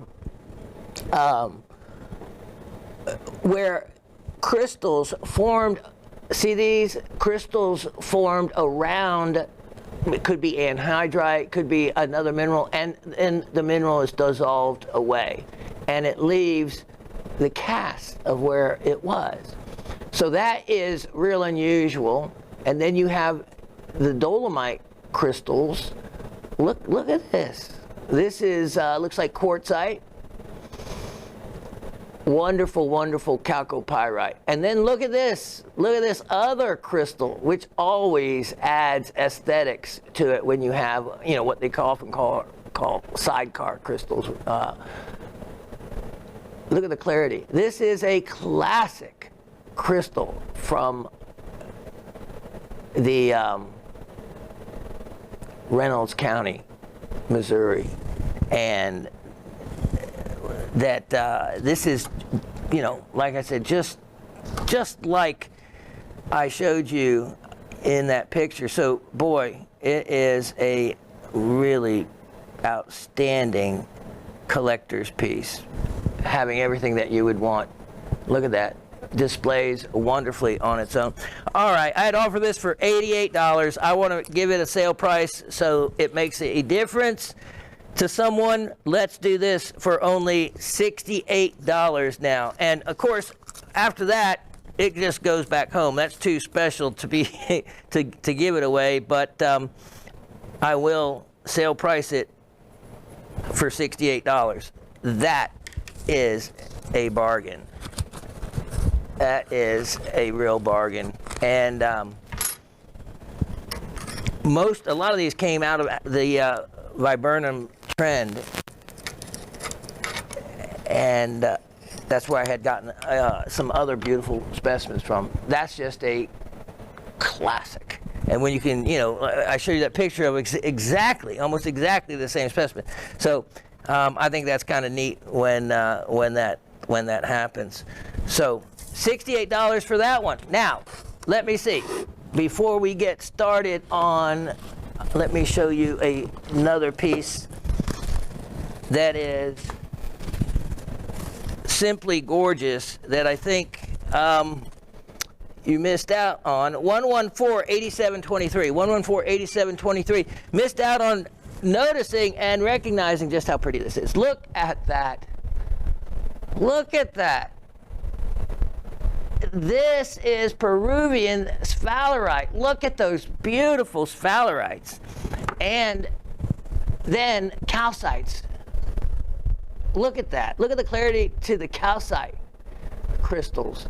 This is, look at that. That's beautiful. And here, this is the piece that I remember when I went into the closet with the ultraviolet light. For whatever reason, it may be the crystal shape to this, the habit, but this particular crystal down here is of a different form than the others, and it is beautifully fluorescent, whereas the others are not. But this one, beautiful orange fluorescence. So it also looks like there is some chalcopyrite also with this, I see, scattered around, and pyrite. So quartz, chalcopyrite, pyrite, big, nice sphalerite crystals, all packed into one. Look at these others. This is, and it's heavy. Sphalerite, being a zinc ore, is heavy. Okay, price on this, I'm going to sale price this one, and Yeah. One final thought on that one down there. I don't notice it in this light, but in other lighting, I have noticed a very slight pink tinge. So I think what's creating the fluorescence in it, I think it is a manganese calcite with manganese in it, and they almost always have a fantastic fluorescence. So anyway, this piece, let's go ahead, another significant discount, only $48 on that. Only $48. And then if you missed out, we sold a lot of the Amazonite. But in case you missed out on getting one of them, I have one that I'm going to feature and do it for another sale price opportunity for you. So stick around for that. But in the meantime, let me show you 114-7123. And this, if you no one gets this opportunity, I'm going to wind up melting all these for the silver, believe it or not. Yep. Especially with silver and gold having gone up, this is 7 pairs of sterling silver. Now I'm going to go through the effort of taking them out. I'm just going to show them. Double check. Yeah, let me get that number for you. That number is 114-7123. Look, we have this, which is aventurine and sterling silver kidney wire drops. We have this pair. Look at all that silver on these. This is, as we come in a little closer so I can see, make sure I see exactly how cool that is tourmaline and amethyst. Look at that, solid backs, heavy. This is, look at this. Look how big these are. Mother of pearl drops. Citrine, so it's vermeil, gold over silver drops. You can always polish off the gold and make them silver. Look at this, lemon citrine. Beautiful, heavy, nice quality basket mountings. And nice quality clip earrings, post.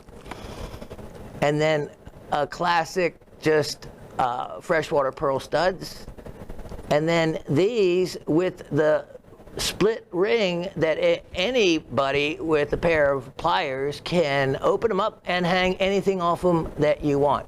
So 7 pairs of earrings. I had priced these last time I showed them for only $56. That was only $8 a pair. Okay, $8 a pair, and no one bought these. I mean, who of you, are any of you people that resell? I don't think so. I think you guys keep what you buy from me. But these would be something that could be resold on the internet for a profit for certain, buying them at $56. Okay, you didn't like that price? Here's the best I'm going to do on it. $48, less than $7 a pair. $48. That is kind of ridiculous for what you get there. Okay. Give me one moment and I'm going to set up on the special of the day. And it's the start of the Garnet Special. This is, made not in America. This is from the Garnet collection, my birthstone collection. This is a stunning faceted gem. I'm going to offer several of these.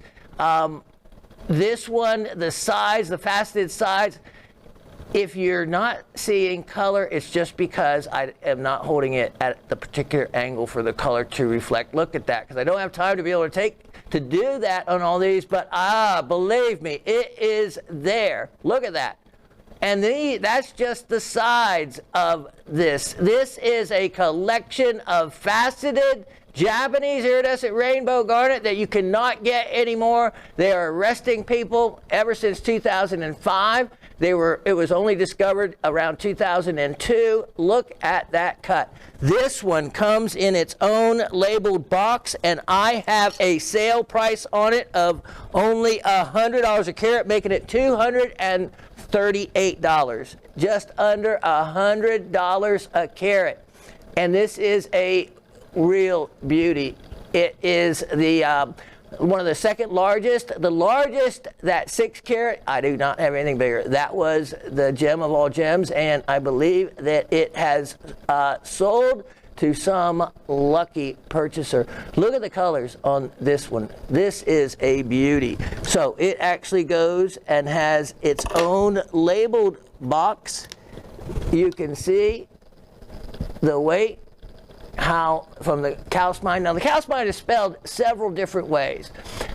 So if you see Kohse, that's all fine and correct. Nothing wrong with any of that. But that is a amazing stone.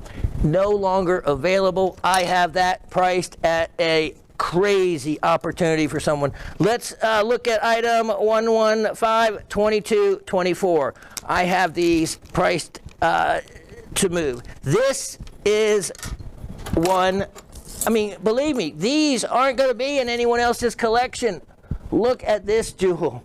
Look at this guy. And you see how the different cut, that's kind of like almost a, well, you have kind of like almost a cross design by way of the faceting.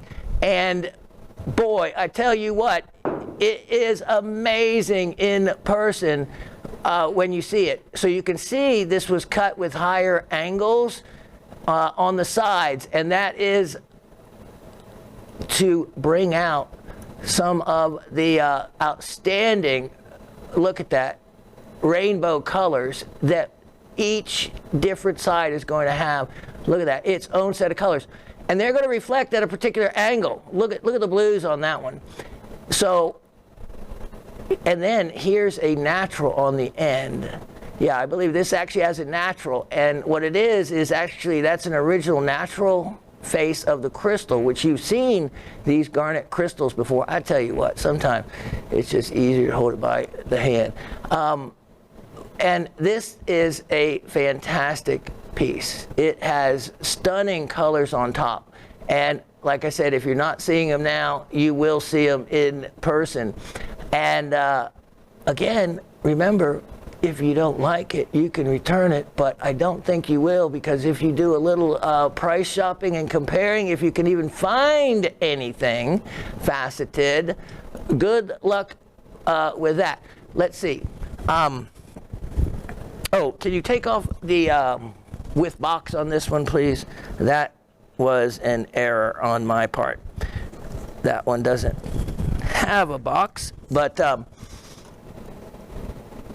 I'm sure that it will arrive to you in one, because they will put it in something in the shipping department.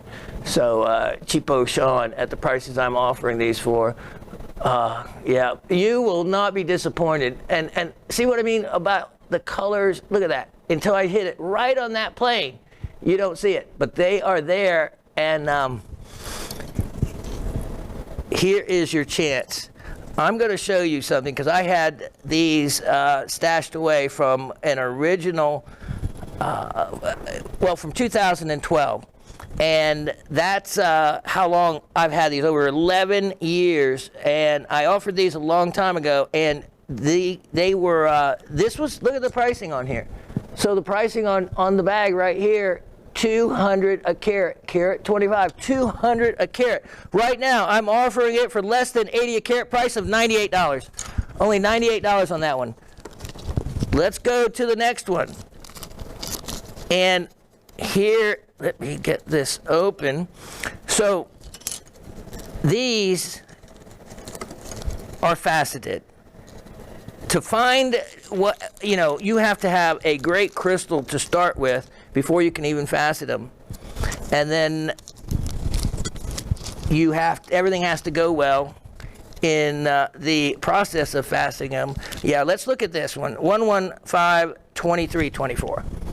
115, 23, 24. And if I can get this to scan, let me take this out.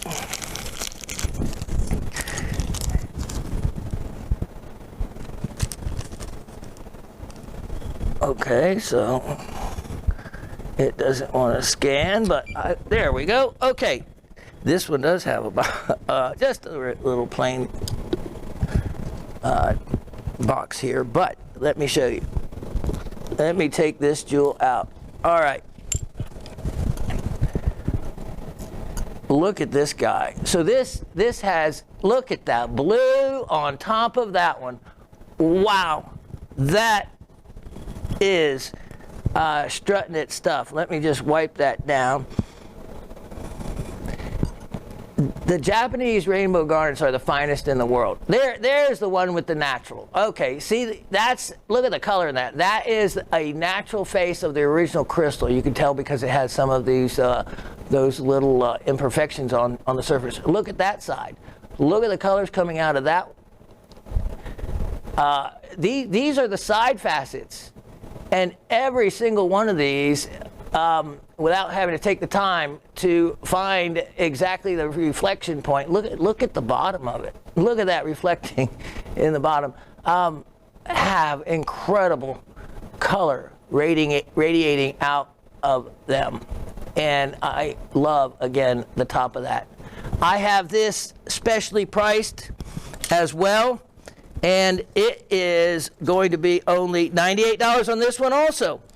$98 on this one also, and let me show you the original price on this. I sold it many years ago, and that's what they were going for, and still would be $325 for that. And now I'm offering that as a deal, as a special sale for only $98. That is yeah, that is such a bargain. No limit. If you want to buy as many or all of them, you go ahead and take advantage of them, because when they're gone, they are gone. I have another incredible one here. 115, 1924. Let's take a look at this. This one being a little bigger. Let me quickly wipe it down. I probably can't get to all the sides because I don't want to run out of time here. Look at this. Oh, I just know it. Look at that. I could even see it coming. Hold on. I wish I had three. Look at the colors in that. This is an amazing stone. And these were discovered near and as part of a magnetite mine, and that had closed, and the garnets discovered much later outside the mine in a very small deposit. This one, again, the angles of the sides reflecting amazing. Look at that light. Look at that color. But until I, hit that exact spot, you don't see it. I wish I had the time to play around and show you until it did. There, boom. See what I'm talking about? Boom. But you can take my word for it. The color is there. It's just, finding the angle of light. Look at that. That brings it out. Look at that one. That actually is an unusual form. Look at the colors on top. Okay, this one, specially priced as well, 2.64 carat. I'm going to show you. Look at the original price, $350 a carat. It was marked down $695, $350 a carat. These are world-class stones. Price less than $80 a carat on this one, making it only $208. $208, 2.64, less than $80 a carat. That's just an incredible opportunity. Let me show you another one for those of you with a, well, it's, I tell you what, you need to make sure you find the ability to get one of these. This is item number 115024. Even if you have to break the budget a little bit, because in this opportunity, it's going to be, remember, the mine's closed, there's no more. So what does price do? I don't have to spell it out. You know what's going to happen and what has happened with this material. It is 115-2024. I think I did say that wrong. Look at, okay, there's the back of the gem, and look at the top. And you can see all these are faceted a little bit differently across the top, with different designs to bring out the colors. All these are world-class stones because of the rarity and then the fact that they are faceted. Look at that. Boom. Look at the colors in that. Again, when I was looking at these, and I looked at these, but look at that. I saw nothing but well-planned and designed angles, you know, because as a cutter you can change the angle of it until you hit the plane that the iridescence is on.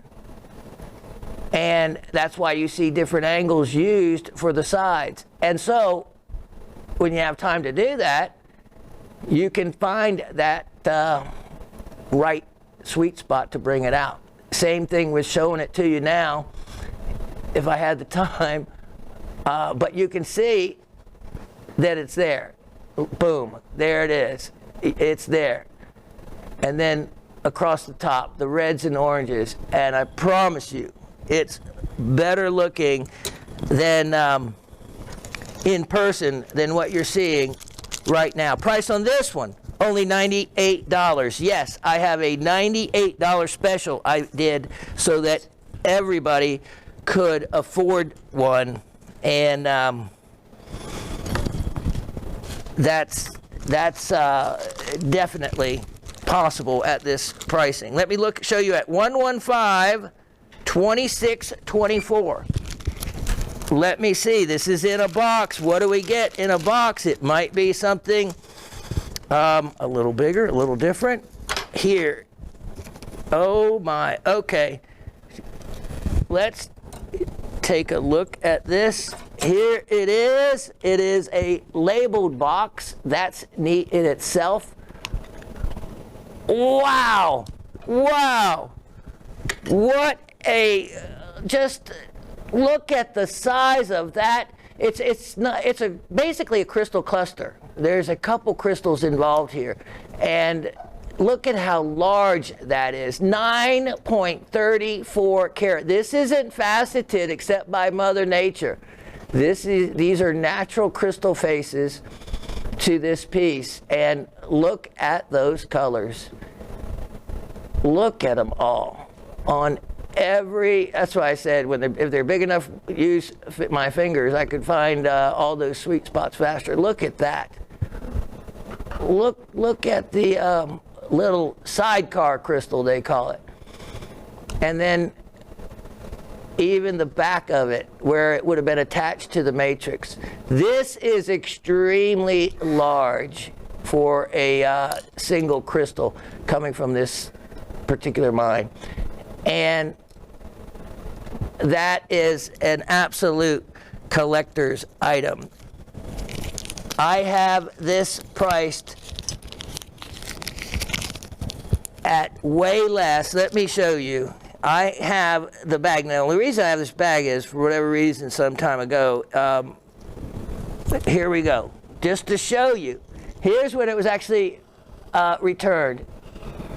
February 8, 2012. The original price was $232. I'd marked it down to $195 back then when we were doing the $195 like specials.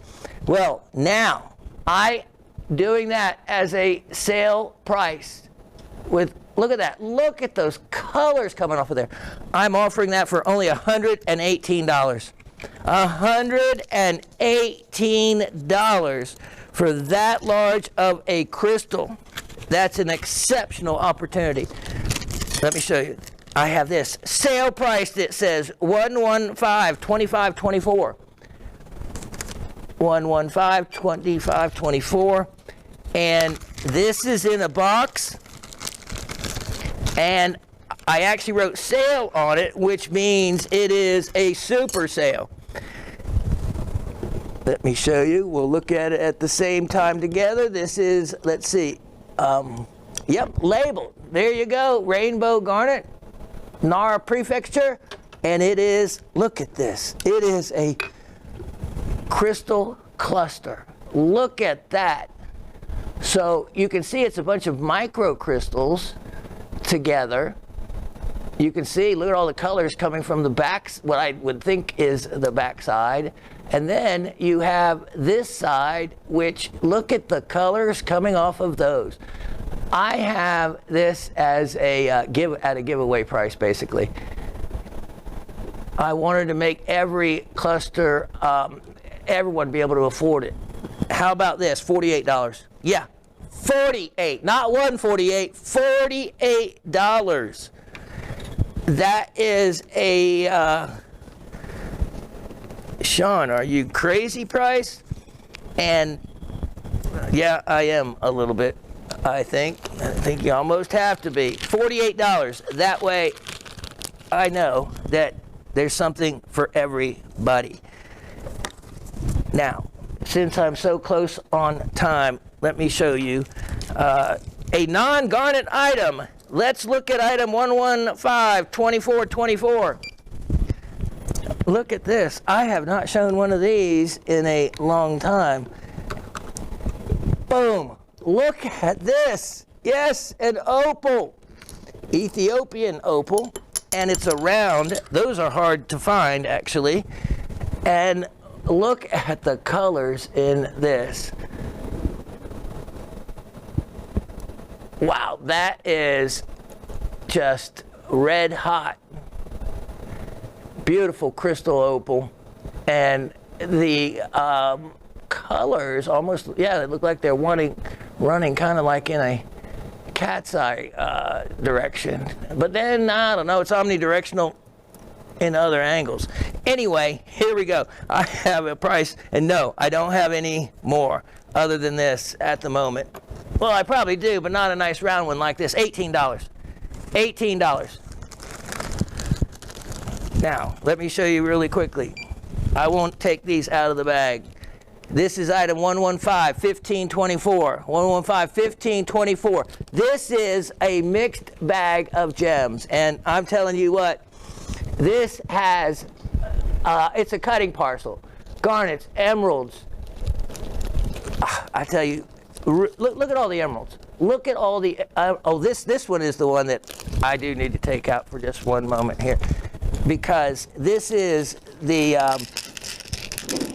hand-selected parcel that I picked. And boy, yeah, come on in here, Dave, for a moment, because there is everything from rubies.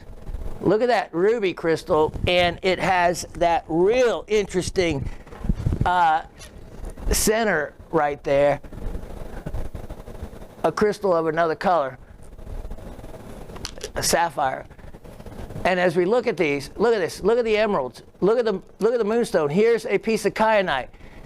There is a whole bunch of beautiful emeralds. Look at the amethyst, Madeira citrine.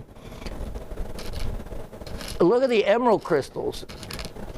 I don't have time to actually go through all of this. There's a couple of types of garnet, including spessartine. Look at this one. Look at that. That might be a one of the really rich color pyropes. But anyway, also just some nice crystal specimens in the emerald variety as well.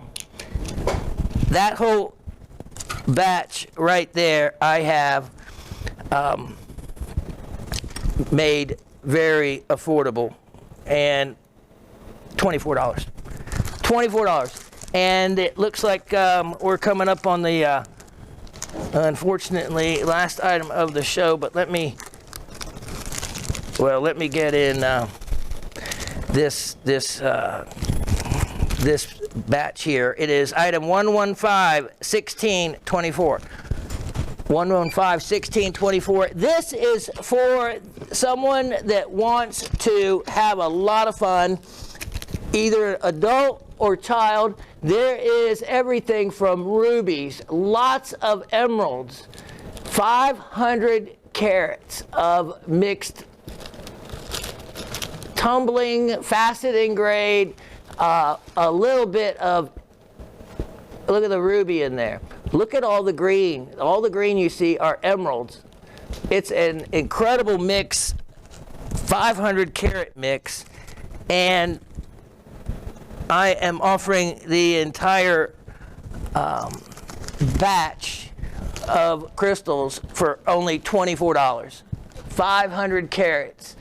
And it would be fun just to go through, and the chevron amethyst, there's a piece of the talc, but there is a lot of emeralds in there that make the value there alone. And just because I said I would, let me show one more item. It is item 114-7523. One of those Amazonites, and I'm going to sale price it. Look at this. One of those beautiful Colorado Amazonites, the KAG claim, Blue Owl Pocket. They were mined in 2 summers of 2013 and 14. This one, the neat thing about these, look at that. It has smoky quartz, what it's famous for being found with.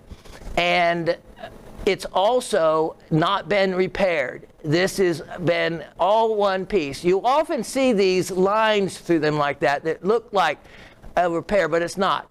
The Amazonite itself, as you can see, has those natural lines going through it that are not repair lines, repair marks. But you have to be careful. Many of these, even small ones, have been repaired. It's difficult to get this material out of the pocket without it coming apart, and that's why they've spent so much time taking pictures and putting those specimens back together.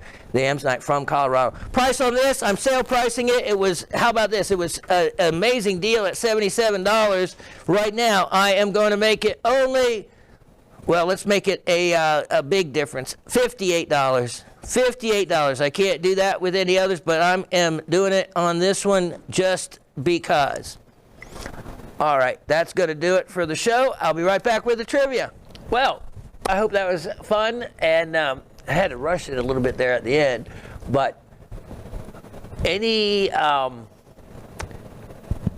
here's the good thing about showing those garnets is get them at home and look at them, and you will find that they are more beautiful than the way I was able to show them. They look so beautiful on the big screen monitor that we have here that I could spend a lot of time finding the colors in that, but that's not efficient for me to do that. But when you're at home with all the time in the world, you know, in any light, I use a couple of different wavelengths of light where in the little setup that I work with. I don't use sunlight.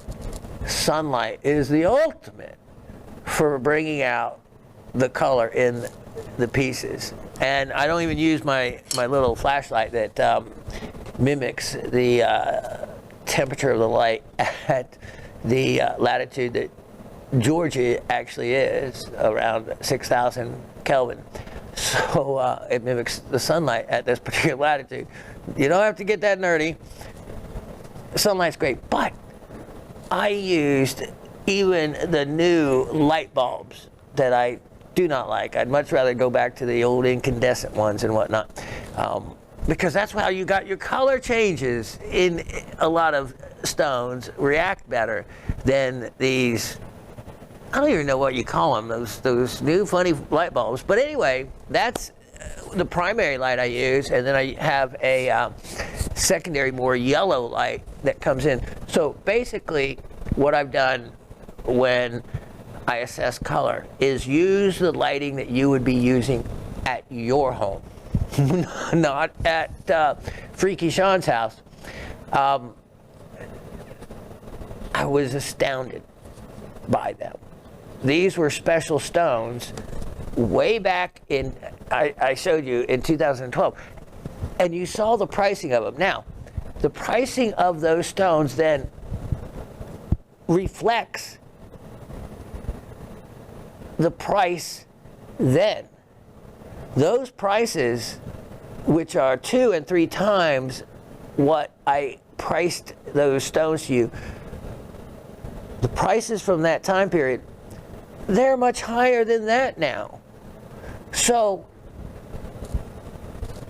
what I was offering them to you for was even a better value than what the pricing from 11 years ago was. So, you know, we sold stones from this collection then. Then I stopped. I saved everything and didn't sell anything in all that time period until I started offering them not the faceted, only a faceted stone here and there, until recently. So I've enjoyed and had that wonderful collection, which almost is like, I guess, holding on to $20 gold pieces, or just to possess jewels like that. It's a great it's a great feeling. You feel like you have something, and you do. And it's not like they opened that mine back up. It's not like they started producing more garnets. Oh no. 11 years later, there is no more garnet in the market since 2005, when Tonkawa Village shut down collecting at that site and started arresting people. So that's it. It's extinct.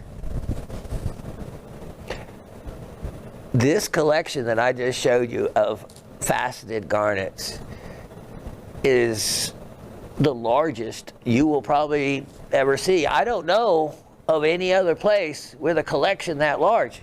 And then to back it up with your ability to get a rough crystal or crystal cluster and put together a faceted stone from crystals that were really never meant to be faceted.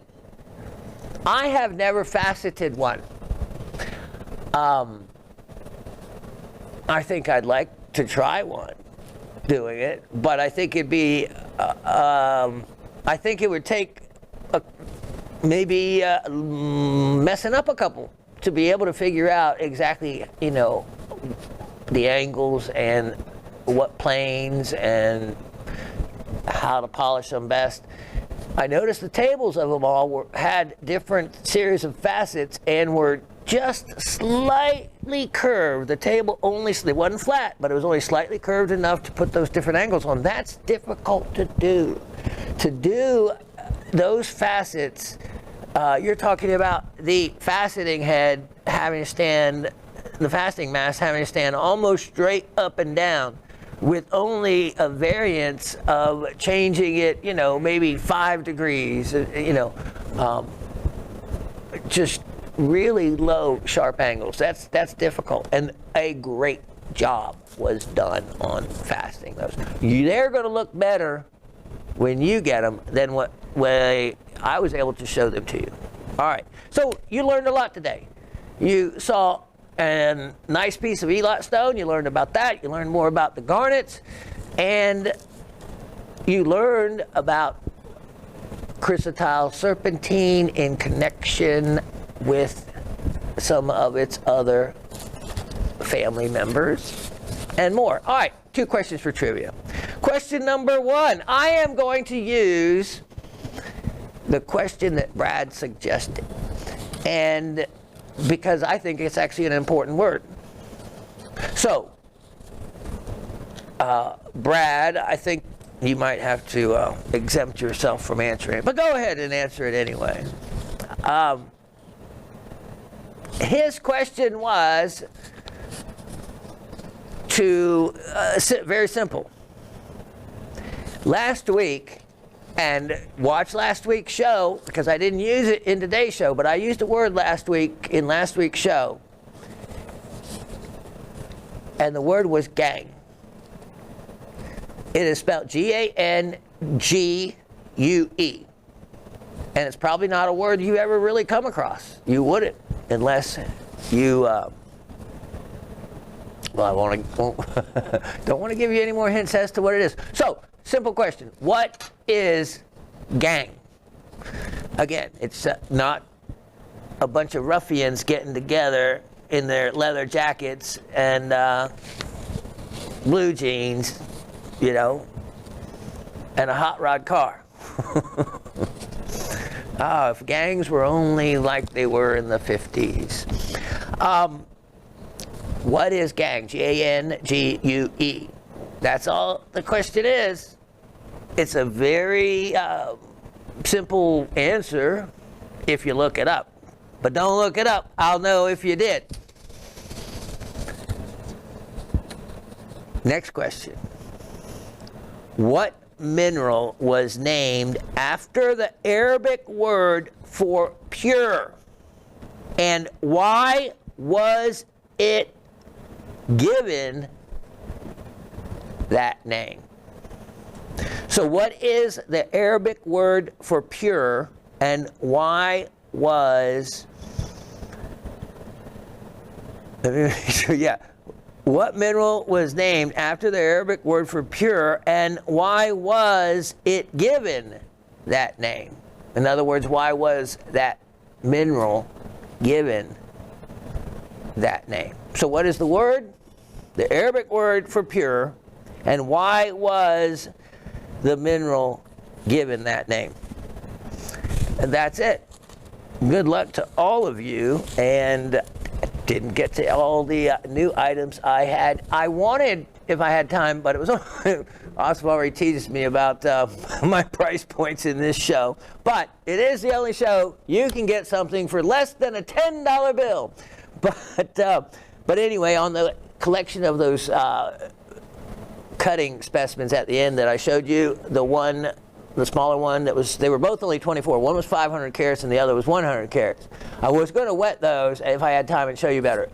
Boy, either one of those parcels, you will not be disappointed. There is a lot of value there when you start separating them. And the one with the big mixed ones, the 500 carat ones, you will have fun just with tweezers going through and separating.